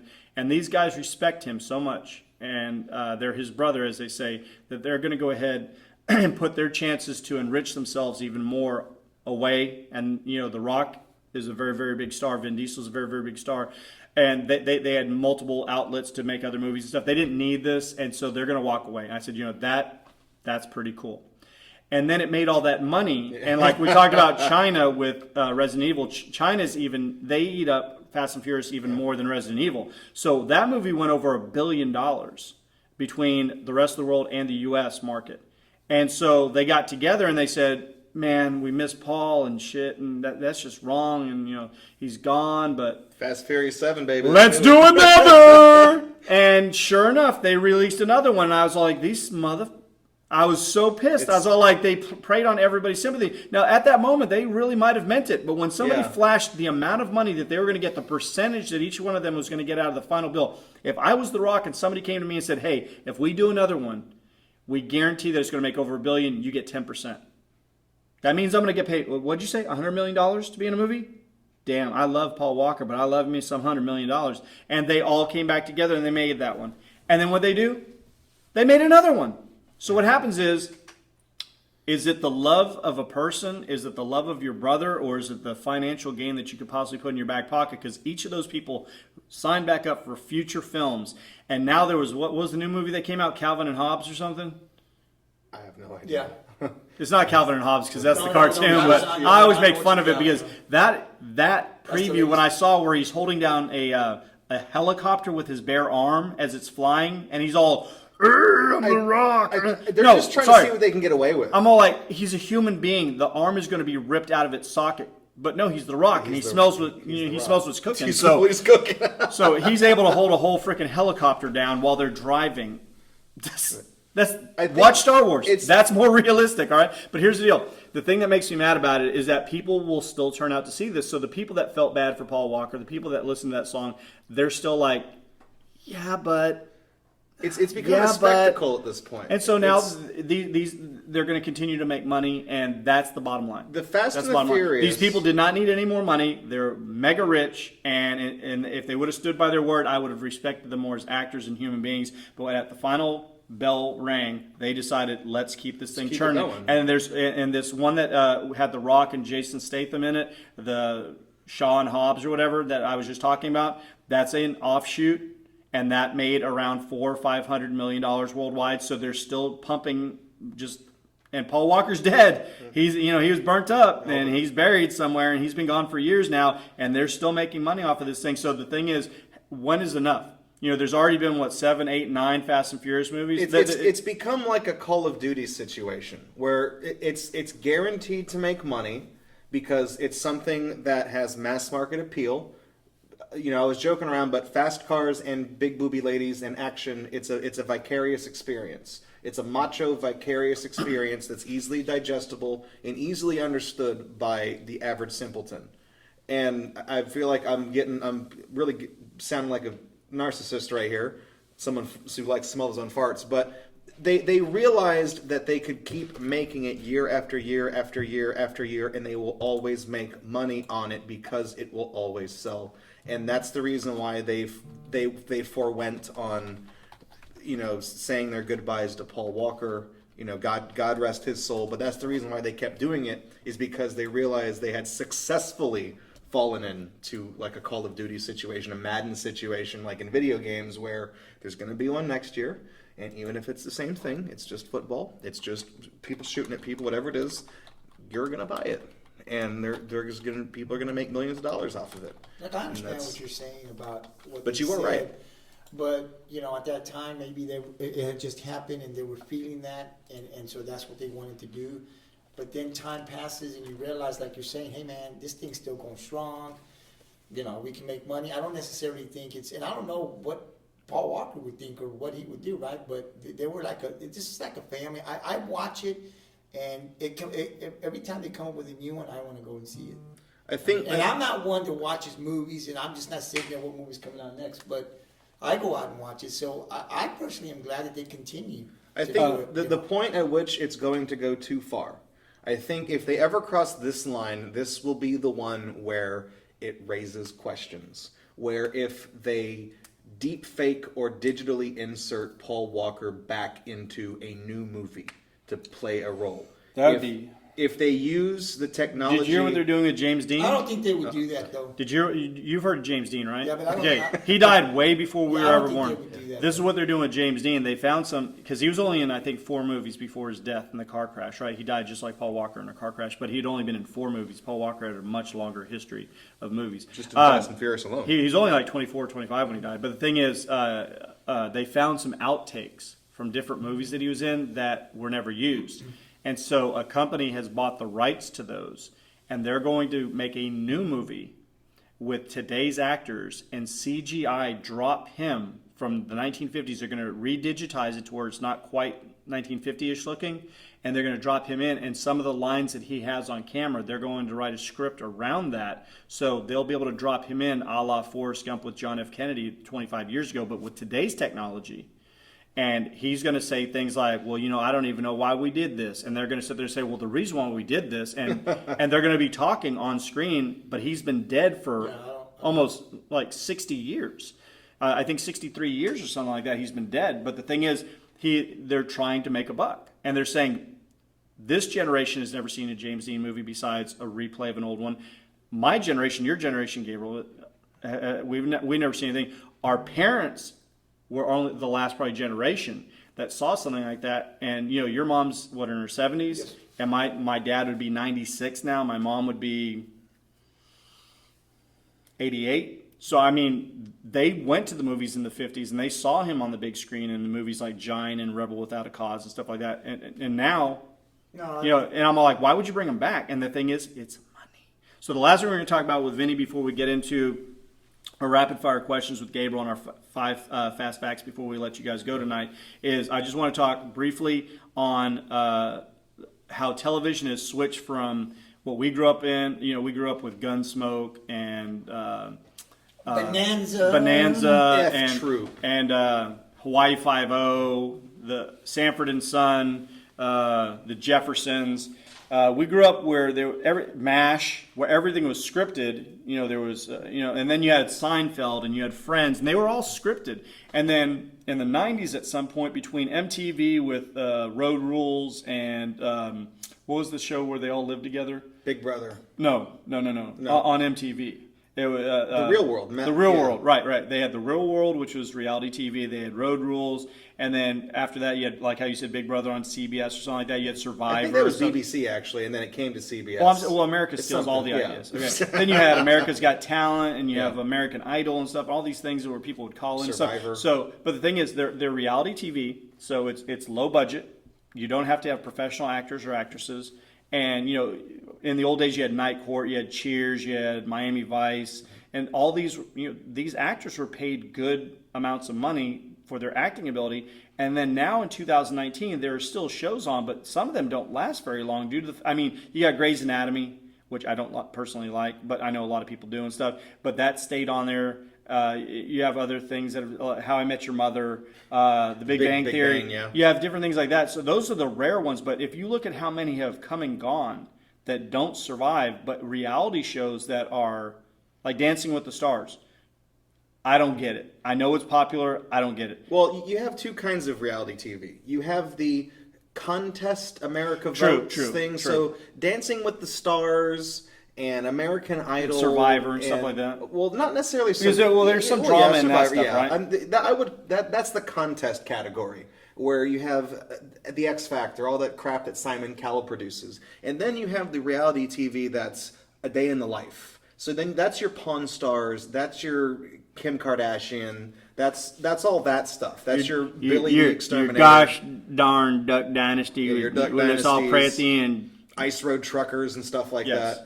So I would even say Dirty Jobs with Mike Rowe falls into that category, but that's an outlier. That was a very good show, highlighting a lot of the. But I was would a say real I show. would say it's semi-scripted. But like, there's two shows that I find interesting and very informative: is Adam Ruins Everything and Drunk History. Yeah, Those are both kind of scripted, but they're also kind of just Kinda shot. off the And cuff, yeah. But those two actually tell true stories and stuff. I can stand things like that, but like I've never watched anything like Keeping Up with the Kardashians or any of those things like that. Jersey Shore. Jersey Shore. I never watched any of those things, and those things were watched by millions of people. I'm trying to figure out, Gabriel, Vinny, why do people watch these things? I don't understand it. it's very easily digestible. These are people who are very manufactured. Kim Kardashian is known for, I don't know how explicit I can be on your podcast, but she is known for, For a sex tape. yes, And and because- she's known for having a very large butt. Those are the two. That is her entire personality. See, that's what I don't understand, because like Gabriel's an intelligent guy. He's a good guy. He'd give you the shirt off of his back. And I'm not saying that I want him to be a millionaire or anything like that and sell his soul. But the Kardashian, the entire family, it seems like, I don't think there's an honest, decent human being amongst them. And I think today's kids that watch them, They're bad role models. absolutely. And They're today's awful kids role models. look up to them, and they find nothing wrong with the way that they act. So It's a joke. There's no way that you can be yourself if cameras are following you 24/7. This You're is going this- to be acting for the camera, and kids nowadays don't think that. That's why when they came out with MTV, came out with 16 and Pregnant, Oh my and they God, thought, Teen listen, Mom and yes, all yes. that, yeah. When they came out with that, they honestly looked in the camera, because I saw an interview with an executive, because I was like, I was offended as a father. Oh yeah. I have 3 sons, and I would never want them to get a girl pregnant. Or imagine if you had a daughter. Well, but the thing is, the executive said, we believe that this television show will promote abstinence. No. Because teenage girls will see it and say, wow, look how hard it is. And it did the exact opposite thing. They Teenage girls showed, would see it, and teenage girls would say, "Wow, Yes. I can get on Yes. TV if I can be get the next knocked up." famous person. Let's just kind of look at it like we're talking about Teen Mom, right? Because I saw a few episodes. But when you're making that show, right, the intentions might be like what you guys are talking about. But the kid that's watching that is not seeing is it that not way. seeing No. it the way. So it's even if you're, presented. So- if that executive was telling the truth, which I don't believe, I think it's about money. If it was about abstinence, there would have been more More segments abstinence in there, right? In the show Right. about saying this is what happens, and they would have shown these people In the worst suffering case, yeah. more. Not like as in just the drama, like Yeah. he better call me back. And I've never watched the show, but everything that I've heard from other students or anybody that's ever watched it, there were girls that after that first season were sending in videos with their little bitty bumps their on their baby stomach, bumps, yes, saying, it's disgusting. "I did this. I'm beautiful in the small town that I come from. You should put me on season 2." And MTV was inundated with these videos and and letters and emails and stuff saying, "I'm pregnant now. Put me on," and stuff. And they would show a snap. They'd send a picture of themselves, and these girls purposely, for whatever motivation, whether it's money or to be famous or to realize that the girls who were on season 1 were not smart, they were not intelligent, they did not make good decisions. So they're like, hey, but they're famous, they're on TV, people follow them on Instagram or on Snapchat, so I could do the same thing. All I have to do is get pregnant.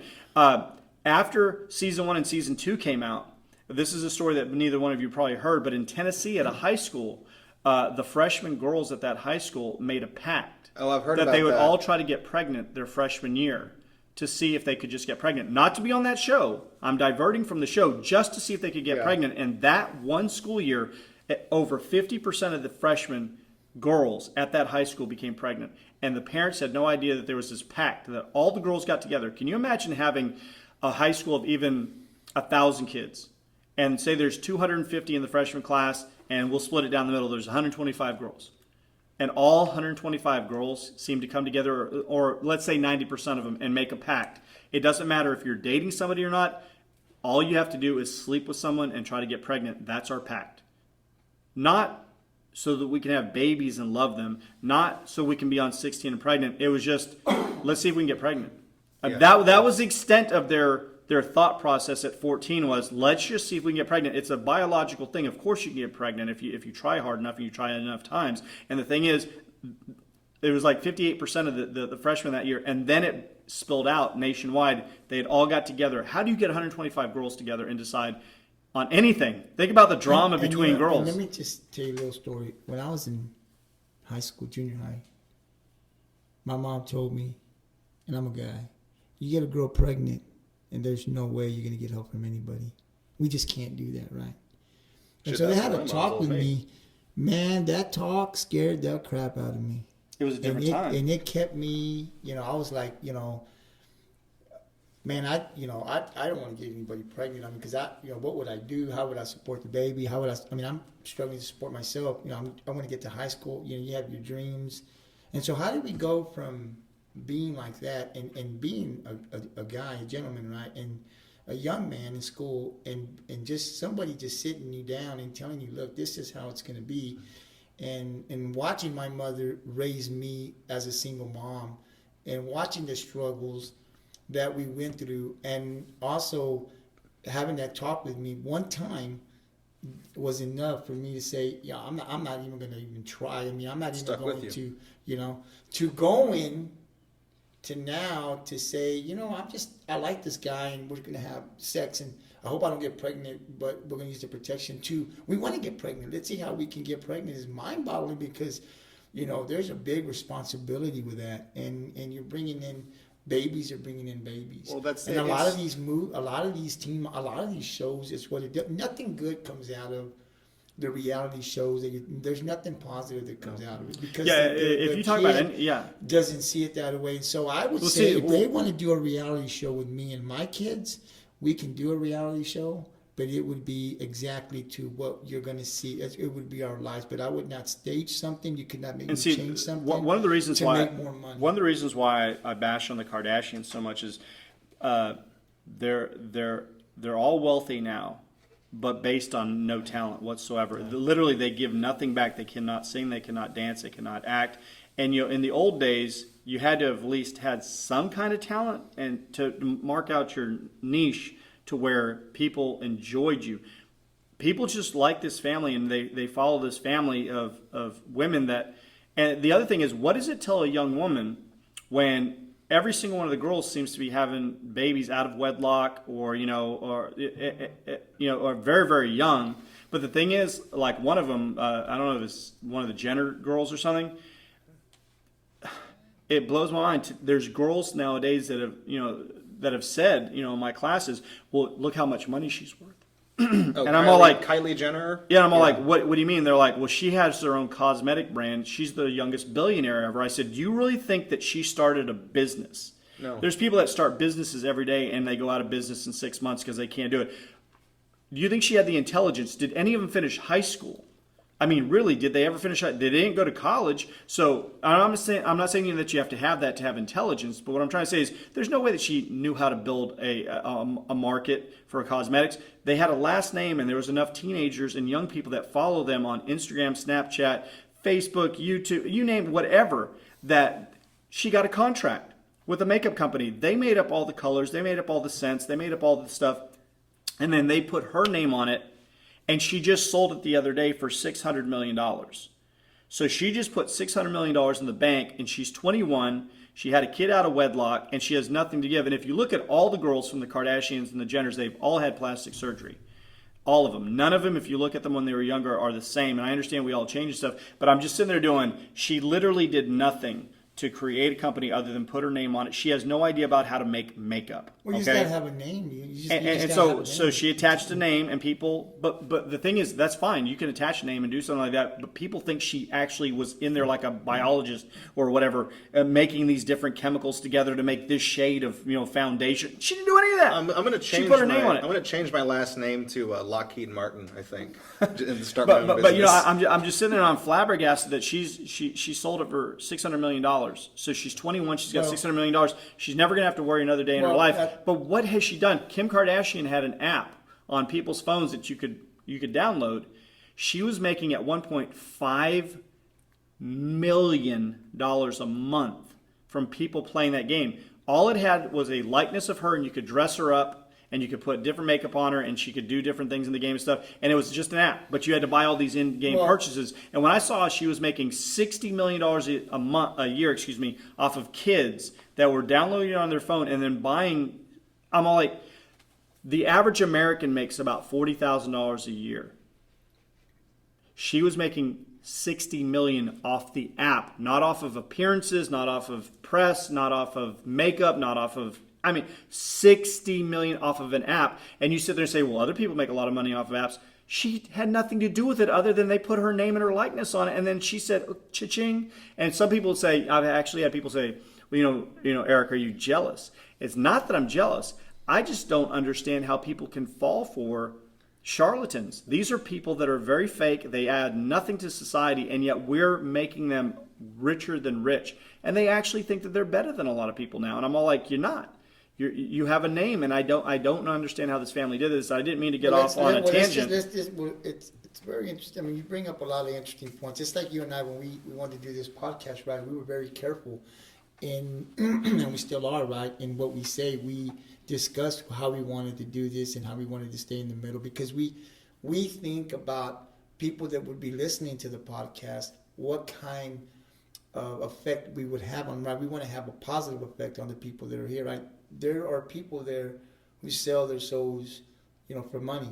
And I think a lot of people that, you think it's money, you don't know what kind of effect you're having on the people that are watching the show.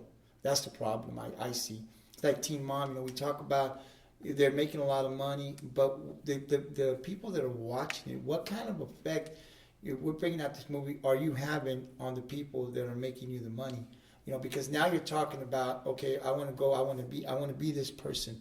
So how do I get there? How did they get there? So I'm going to do the same thing. So in essence, it's they're having a negative effect on the people. I don't know if you blame them for that, because they just put it out there. You don't have to watch my show. You don't have to get my app, right? They're not being forced to do that. But, when we put something out there, a lot of times it's, I'm going to make my money, and that's it. And so we really lose track of the effect that it's having on society, and especially our younger kids. I think a lot of the issue with that, going back to them just being bad role models and talking about reality TV, is that there is such an oversaturation of cheap, hastily made content that's thrown out to make a quick buck. And part of my theory, part of the reason for this is because these days there's an MTV, and there's an MTV2, and now there's an MTV Live where they go put their music videos back on again. And I don't think there's an MTV3, but I think there is a different one out there. And what happened is that 20 years ago, you had a channel, and you had 24 hours of broadcast time to fill. And you could do that with whatever you wanted. You had to pick the best shows to make the most money, the things you invested the most in, that you were getting the best returns on. And now you got MTV2 as an example to keep that. Now you have 48 hours of time slots to fill. So now you go back to the cutting room floor and you take the scraps. You start taking the stuff that's really cheap to make and you throw it on there. And then, God forbid, if you make a third channel, now you have 72 hours of broadcast time to fill every single day. So it opened the floodgates for a lot of very low quality content, starring all sorts of people that are not worth looking up to, but because of how plugged in and oversaturated and in your face and social media this and just marketing, because of how how much of a tsunami that there's been. We didn't grow up with any of that. You know, hell, I think when you guys were younger, you had like the ABC, NBC. That's what you didn't even have. I mean, like basic cable was a big deal back then. Oh, absolutely. Yeah. You know, like call your cable provider for Cartoon Network. Like really, a whole one channel for cartoons. Wow. You know, nowadays there's tons of them. Yeah. But today there's so much. There's so much broadcast time to fill, and people are so bombarded with everything that nobody can focus on anything. Nobody watches. I would bet nobody watches start to finish an episode of Keeping Up with the Kardashians. They'll watch 5 minutes, they'll look on their phone, they'll start scrolling through Facebook, they'll start scrolling through Twitter or Snapchat or whatever the hell is the flavor of the week, and then they'll look back at the TV. Kim is still talking and arguing with her hairstylist or whatever the hell goes on in that show. They've made over 1,000 episodes. I've never seen a single one. And then people will go back on their phone and maybe they'll play Candy Crush or whatever it is that they're going to do, or they'll play the Kim Kardashian app and take her top off because whatever. They'll pay the 99 cents to take her brassiere off, whatever it is. It's because people are so bombarded with everything that nobody really has an identity anymore aside from just this shotgun blast of crap in their face. And because of it, I hate to sound like, you know, Pat Robertson here, but I feel like there is some type of degradation of society because of it. Because it collectively, we're dealing with so much in our faces every day, especially the younger generation, which is getting hit with information and, like you said, charlatans and snake oil salesmen left and right. We didn't have to deal with that all the time. I mean, we just rode our bikes home and watched Ninja Turtles. I mean, that was it. But it really is a different era. And I feel like it really is affecting the younger generation more than people our age who grew up in a different time period where there wasn't as many options and choices, and a lot of us are kind of set in our ways in that regard. But the younger generation isn't. And I worry about that because as an educator, I know you probably struggle with students that seem to be well below where they should be at this point in their education. And I have other educators in my family and people that I've known who say the same thing. And it seems to be a recurring pattern. So there is a problem somewhere. And at some point, something's going to give. And hopefully I'm not around when that happens. It's very frightening if you think about it. Absolutely. Well, I would like to thank Vinny for coming in as our special guest. He's given a lot of insight on video game history, and I really enjoyed the story about E.T. And I had never actually heard the guy who had made the original E.T. and the hell he had to go through trying to get it out so that they could market it and stuff, and how he was neglected for many years, and then finally he's been given a little bit of a hero's slap on the back and stuff. I like that we talked about the movies, and if you guys have any comments, remember, subscribe, comment, and don't forget to follow. Gabriel's going to be coming up with his sports picks, and then we'll do the rapid fire questions, the fast facts, and we'll be out of your hair. All right. So we've got, of course, we do the NBA and the high school playoffs, and then we do the NFL for this upcoming Sunday. So with today, Eric, we actually got the Miller Bucks. We've been talking a little bit about them, but they're actually up in San Antonio right now, playing I don't know. They're playing. Can't remember who they're playing, but I think they're supposed to win. So anyway, I predicted that they were going to win anyway. They had a really tough game last week, but the weather was bad. Yeah. And so they won by a touchdown. And I just real quick, I got on their website, and there was some people talking that chatting back and forth, and some people actually expected this team to win. I think they expect them to win by 50 points all the time, and I kind of got in and I said, but they held the team. Champions win. They find a way to win. So even though they weren't dominant, and because Miller's the higher seed, and you've got the other team, Brownsville Pace, I think that was the lower seed out of their district, right? So you just assume the top team's just going to anything can happen in any game. But it was a very close game. Brownsville Pace actually played. But when it came down to I think tie the game, they were like second and goal, I think inside the 5. And Miller really had a great defense, and they held them on fourth down. that's that. Whether you win by a point or you win by 50, a win's a win, right? And so you move on. And so even though they didn't play their best game or their A game last week, they did win to advance, and so they're up in San Antonio. And I predicted them to win again. I just didn't see this team that they're playing that will beat them. I think they'll play better. They're indoors. The weather's not bad, and they've got their skilled players, and I think they're going to win by a few touchdowns.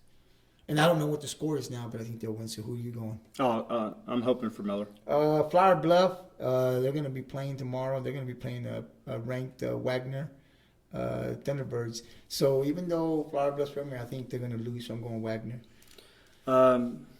I'm going to go Flower Bluff. Are you really? Well, some people are saying that they may pull it out, but man, this other team they say is pretty tough. Veterans Memorial going up against another Veterans Memorial, the Eagles. So I was going for the CC Veterans Memorial Eagles. Yeah, they'll win. And then it was Southwest Dragons. I think that Miller was going to play tonight. The Coyotes and Brenham. So I don't really know these teams because they're from up north. So I've never really seen them play other than I just kind of see some videos. But I actually picked. I was hoping that the Coyotes would win. So I went Alice. Yeah, I'm going to go with Alice. Then you got number 8 Cal Allen against number 9 Tybee. I'm going Tybee. I hate Callan. Well, I know you hate Cal Allen, but usually I pick them, but they're close. They're 8 and 9, so Tybee. I'm gonna go Cal Allen. Of course you are. You're scared of them. No, I'm not scared of them. I just think that they'll find a way to win. Hank said you're scared. That's a pretty. Gosh, that's a team that Cal Allen always finds a way to win. I know they beat Port Lavaca, but that team you got to play 4 quarters against them. So anyway, I'm going Cal Allen. Calhoun, Port Lavaca against Champion Chargers. I'm going Port Lavaca. Yeah, I'll go the Sand Crabs too. Now, this is going to be a good one, and you probably don't know what El Campo is doing, but El Campo, Ricebirds, Beeville Trojans. I'll go Beeville. This is going to be a really, really good one, but I'm going to go Beeville because I think El Campo's, they got a freshman running back I heard back there. Rockport played him at the beginning, I think the second or third week, man, and they say that freshman kid is awesome. I think he's hurt, so I think I'm going Beeville. Sinton Pirates against a team called Llano. Don't know the other team, so I'll go for Sinton. I hope they win, but I'm going Llano. And then you got the Pirates, Rockport, going up against Hondo. I got the Pirates. Pirates. George West against Edna. That'll be a good one, but I'm going George West. Don't care. And then we're going Refugio. Doesn't matter who they're playing because I'm picking Refugio. Yes, Refugio against almost anybody besides Jesus or God. So let's talk about this last night's Celtics and Clippers game. Don't want to talk about it. They lost. I know, but did you see it? Nope. I was asleep. I fell asleep. I was Let exhausted. me just tell you a little bit about it, man. Did you watch it, Vinny? I'll tell you what, man. It was an awesome game. It went into overtime. Why do we have to talk about it? I watched the whole game because I think these two teams are actually going to be in the NBA Finals. Well, I don't mind hearing that, but I don't like talking when the Celtics But lose. I'm going to tell you about Walker. Kemba Walker, he was just lights out for most of the game. I mean, this guy he's been a great addition to the Celtics. I don't like the Celtics very much, but they played really good. Tatum, they were on fire. I mean, they were actually winning. I think there was about 2 minutes. They were up by 7 Yeah. with 2:21 And to then go. I Patrick know, Beverley Gabriel, comes I along. know. And so If Gordon Hayward did not have a broken hand right now, the Celtics probably would have. They definitely would have beat Sacramento, not lost by a point, and they might have beat the Clippers in LA last night. Well, but Gordon Hayward has a broken hand, and they lost, and that's it. So what else you got going? Well, come on now. Let's talk a little bit about this. But it was a great game. It hurts, Gabriel. It hurts. But look at my Spurs, man. They didn't even win in the game. They shouldn't even call the San Antonio Spurs. But I just wanted to talk a little bit. I think it was a good game. It was a good game to watch. Even if you're not rooting for the Celtics or the Clippers, if you just like basketball. Right. That was a good game to watch because it went all the way down to the wire. Boston kind of had the 5 to 7 point lead. They would come back, call a timeout, then they'd come back and hit some buckets. And then, of course, but I think the interesting part is Patrick Beverley had a big game. But you can't get behind on the Celtics like that because you won't be able to make those threes consistently. And then the Celtics were kind of missing some shots, some pretty easy shots. But I think that it's going to be I've said that the Clippers are going to be in the finals because I don't think the Lakers are going to beat them. So I think they're going to, if they stay healthy, Paul George is back, I think they're going to represent the West. Last night was the Celtics that will be representing? Last night was the first game that Paul George and Kawhi Leonard played in the same game, Right. and they barely beat my team by 3. Absolutely. That's what I'm telling But you. we can move on now. I'll tell you, but I think it's going to be these two teams. I understand how you feel. In the finals. But if the Celtics would have won, we'd be talking Dude, just about stop, it. man. Just stop. So let's talk about a couple of games coming up this upcoming week. San Antonio, Philadelphia. Philadelphia. The Houston Rockets, the Clippers. Clippers. The Celtics and the Nuggets. Celtics. Oh, you want to talk about that? No, I just want to say that they're going to win. The Heat and the Philadelphia 76ers. 76ers. How about the Mavericks and the Rockets? Mavericks. Luka Doncic is just. Did he's you know that amazing. they compared him to Bird? What do you think about that? That's a load of shit. That's what they compared him. Have you heard that? The only thing that they have in common is that they're both white. At that, it ends. They actually- one's left-handed, one's Yeah, right. they were comparing him to. Bird shot right-handed, but he was a left-handed person. Bird came into the league at 23. Luka came in at 18 or 19 and stuff. I don't care if he can score. So you don't see no comparison? Hell no. Okay. Larry Bird's an all-time great. Luka Doncic is having a good first 10 games. Well, history will tell. 14 years later, we'll check on it. Right now, he's just a stupid European. Philadelphia, Toronto, Philadelphia, Utah Jazz, Milwaukee Bucks, Milwaukee, Los Angeles Clippers, Dallas Mavericks, Clippers. and That's if Kawhi plays, because he does take a lot of days off. and then Miami Heat, Houston Rockets. I'm going to go Heat. I just don't believe in the Rockets. I'm sorry. Yeah, well, they're playing pretty good right now. So let's talk about the game, the NFL, the games coming up this weekend. Colts, Texans, Where's it at? Houston, I believe. I'm going to take the Texans. It's a Sunday night game. Texans? Yeah, I think they'll win at home. Okay. My Cowboys and your Patriots. Are they playing this week? Yeah. Where at? At Foxborough, New England. Oh, I got to go Patriots. Well, you know I'm going to go Cowboys. Wow. And we got Tampa Bay Buccaneers, Atlanta Falcons. I'm going to go Falcons. They're actually playing well the last couple weeks. They're 3-7. Well, they were Against 1 and Tampa Bay, 7. 3-7. Well, they've only won 2, man. So I know they beat the Saints, It's the but Bucks, man. come on. Jameis Winston loves giving the ball to other teams. He's like, here you go. Well, You want it again? Probably You want it right again? about You want it? Is that what she said? Denver Broncos, Buffalo Bills. Bills. Going Bills. New York Giants, Chicago Bears.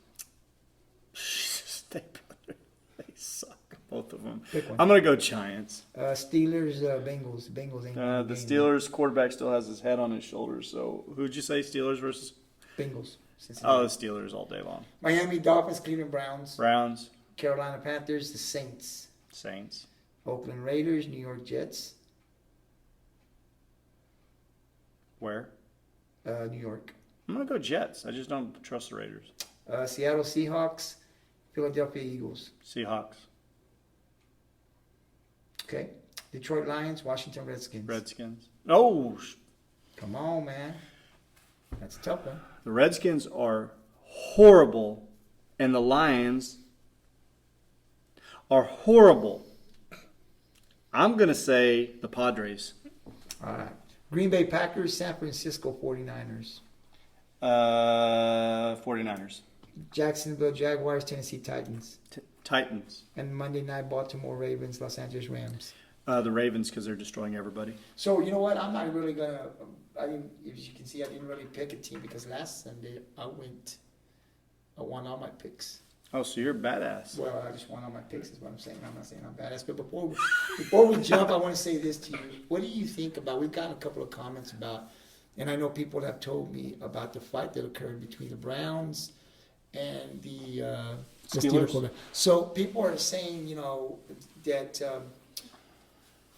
the quarterback should be also possibly suspended or fined. And he didn't get suspended, but he did get a fine. Mm-hmm. So what's your take on that? I saw it live. I saw the replays. I heard Troy Aikman say the things that he said. And if anybody has any comments or anything, Troy Aikman played in the league, all those years and had to retire because of the concussions. And he was a quarterback at that position, so he knows what it takes. And what he said that night, I back up. I've never seen anything like that. It was atrocious. I've watched football for over 40 years. I've never seen anything like that. It was too graphic. It was not professional.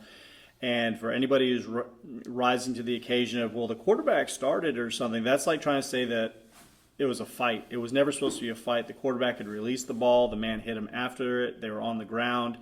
Who knows what happened there? The quarterback was trying to push him, get him off. He grabbed the back of the helmet. There was people that were trying to do still frames saying that he was trying to hit the guy in the crotch, and they found out that did not happen. So there's a lot of people that jumped to the conclusion of, hey, he needs to be, thrown out. He needs to.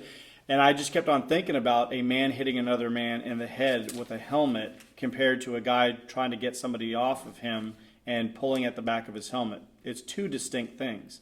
That's like me going up and shoving somebody and then the other person hit me in the head with a shovel. It's not the same thing. You can't compare the two.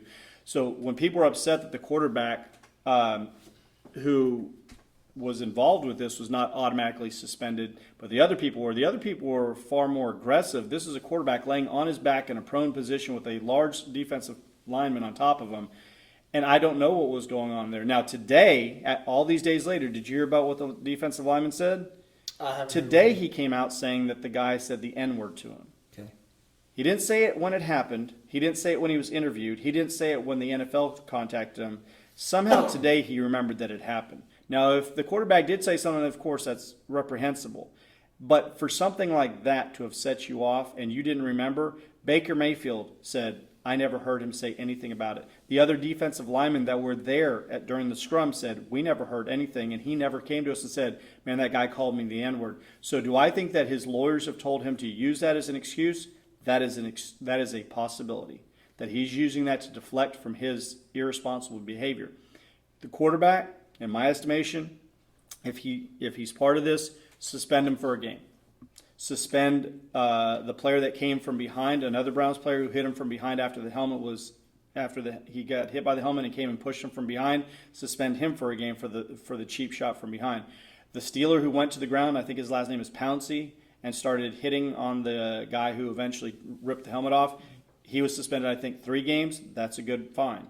That's a good sentence. The guy who took a helmet and used it as a weapon, they suspend him for the rest of the season, and then we can talk about next season. But he should be gone for the season. If anybody wants to argue that, that's fine. But there's a difference between saying, well, he tried to take a helmet off versus he ripped a helmet off and then used it as a weapon.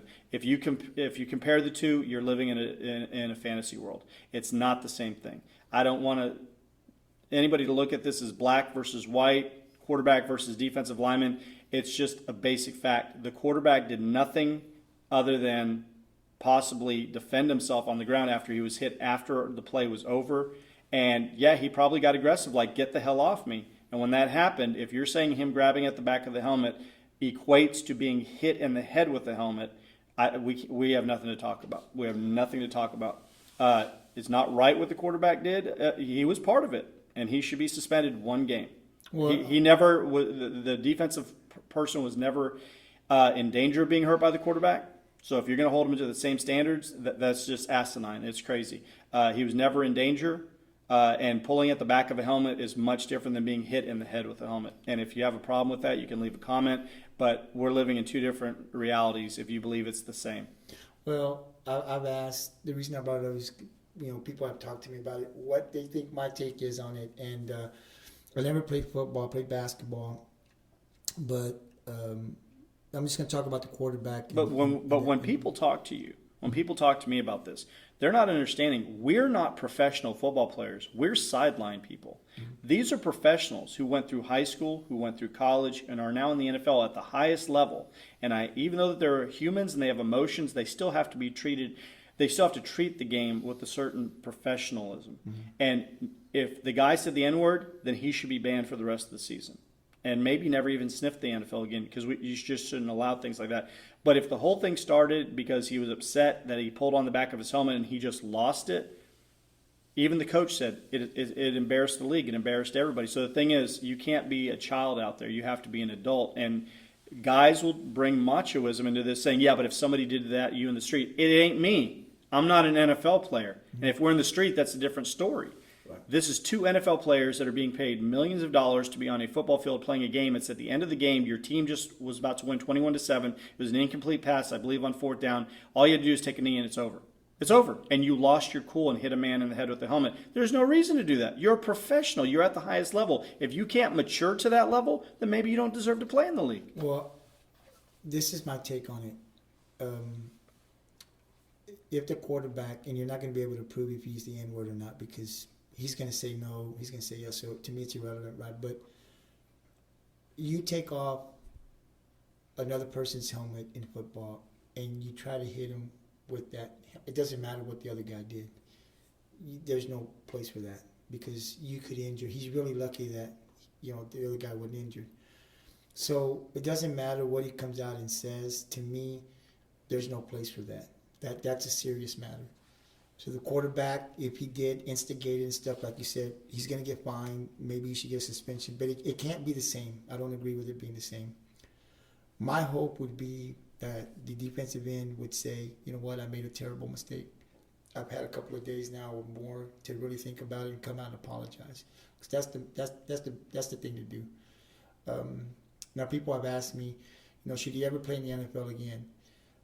So I look at people. I don't know if he has a history or not. I can look that up. But to me, he should be able to come back. He's serving his consequences. His punishment or his consequence is that he's not going to be able to play. I think he's not going to get paid, and I think he's also if they make the playoffs or something, he's not going to be able to play. He possibly won't be able to come back till next year. I don't think he should be taken out of the league completely for that, because people, to get to that point, you work very, very hard. And so I would hope that they would really take a look at that, look at if the quarterback did instigate it, and hopefully this gentleman, the defensive end, will get a chance to come back and play. But I would like to see him take responsibility for that. If he was told, if he was called the N-word, or he just remembered, whatever the case may be, that's fine. But, you made a mistake, a human mistake, and we're very lucky that the other man was not injured, the quarterback, and own up to it and say, you know what, I made that mistake. I'm sorry. I apologize. I just want to move on. And do what you need to do, get the suspension. Let's move on because, he's got a career. He's still got, ways to go. He can be very productive. And you can use this to help others. If you did something wrong and you can't come out and you try to just, I don't want to take responsibility. I want to blame this other guy. It doesn't really help the situation. If you made a mistake and you made a terrible mistake, come out and admit it. I made a mistake. I'm losing money. I can't play with my team. But you can grow from this. So I would hope that he could come out and just say, you know what, I made a terrible mistake. Whatever happened, happened. I'm not going to worry about what happened, who instigated. I made the mistake. I took it above and beyond. That's not who I am. That's not the type of person I want to be looked upon. And I just want to go ahead and say, I'm sorry, and let's move on. Because the more he adds to it, the story's going to continue. Just kind of, you gotta get past that and continue to move on. You're an NFL football player, and you won't make that mistake again. So I would hope that that's where this gentleman would go, and he's very lucky that he didn't hurt the other guy, because you take a helmet. I've seen a helmet before, and if you get 2 shots or maybe 1 shot, a real good shot, you might be going to jail, because you can hurt somebody seriously, you can kill somebody. So I would hope that that's what he would do. And that's just my take on it. If people want to comment on it, so go ahead and comment. Leave a comment. We want to hear what you got to say. So go ahead and leave a comment. That's basically all I want to say about that, Eric. All right, we're about to go ahead and go into our lightning round. Like I said, we do this every single week. Did you bring your questions? No. All righty. But one day I'm going to surprise you about. I doubt it. One day you're not going to be expecting it. And I was going to say this is probably going to be our longest podcast, and so I'm not sure if we should do this as a Thanksgiving edition, so that over Thanksgiving break you guys can all listen to this, or if we'll do another one over Thanksgiving. I have friends, and Gabriel has friends and family coming in and stuff, so maybe we'll have another guest on. But this is definitely going to be a larger one, so we might even have to split this up into 2 episodes, because this has gone far over what we've ever done before. But we're going to do these rapid-fire questions, 5 facts, and then we'll be done for the night. And then you might see this show up from our producer, Jacob, cutting it into 2 episodes and uploading it, and you can listen to both at your own convenience. But we got our rapid-fire questions for Gabriel. Number 1, Gabriel. Can you name something that you would never do in life? I would. You're just set against. You'd never. I'm never going to do that. I'd like to say that I'm never gonna lie, but I've already done that. Not starting out well. Kill. Kill. All right. Something that you're addicted to. Tea. Tea.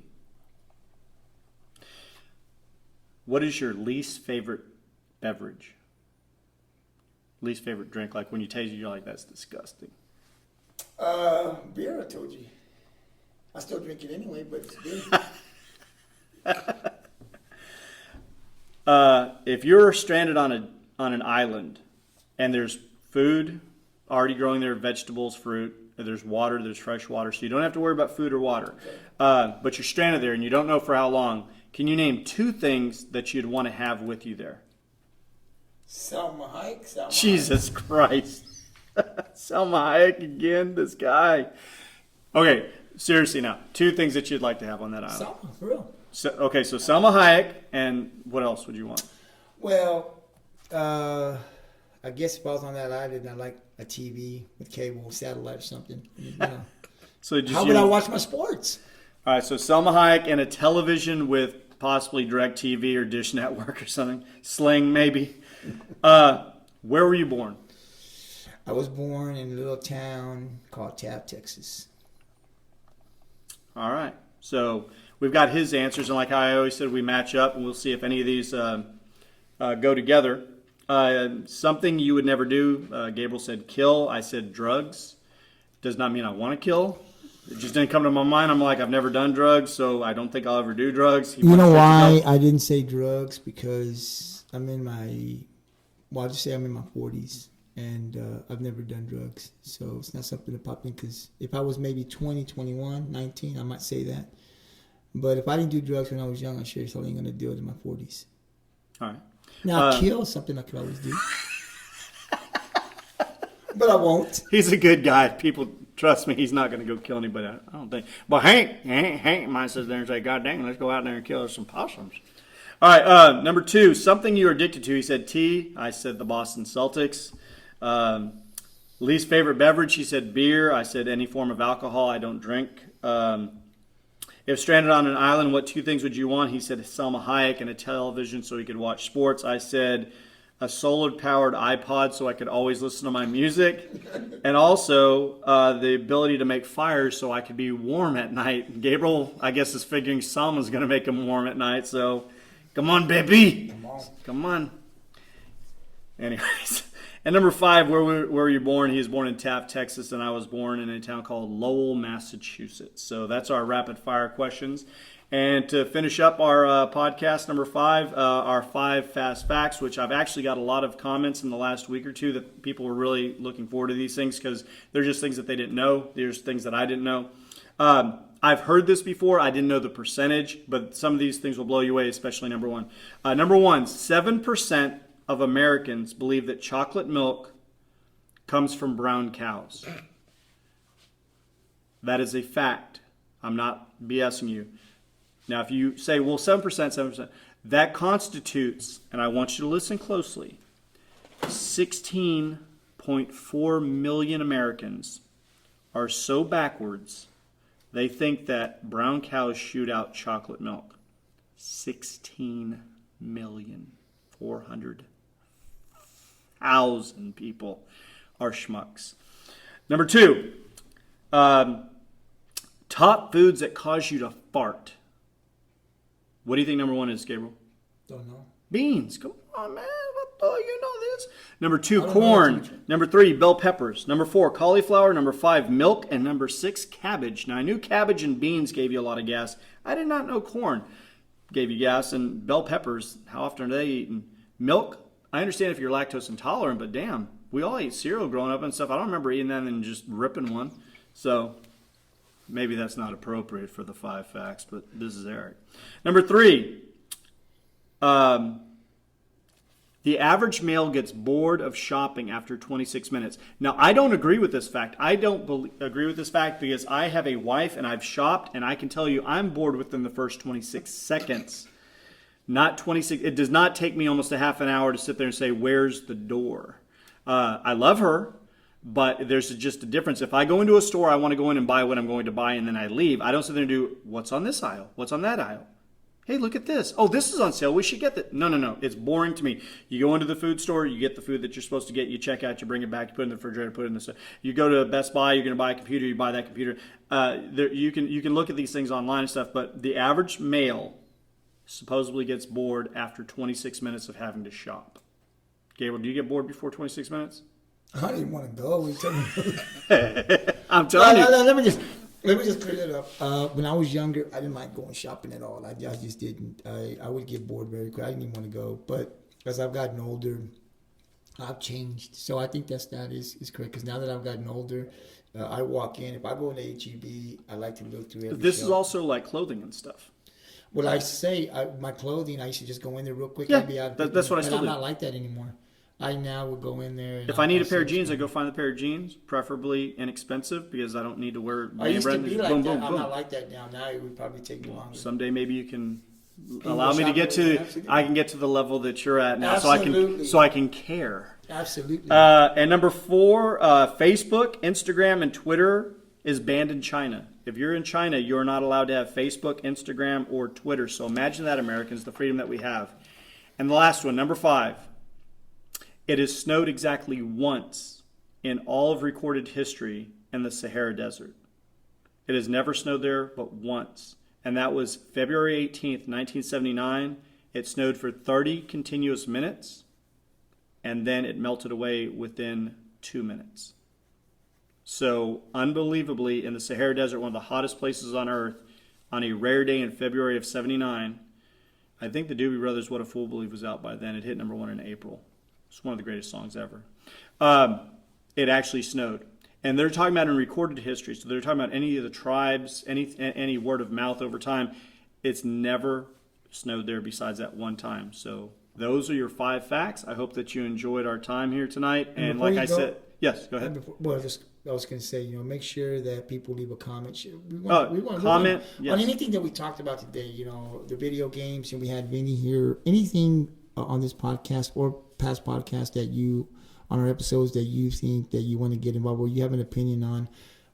People that always talk to me, I always tell them take it to the comment section. We want to hear what other people have to say, because we can debate it. We can talk about it on the next podcast or so, and other people can hear what's going on, or they can go in there and read those comments, and they can also comment as well. I want to hear other people's opinions.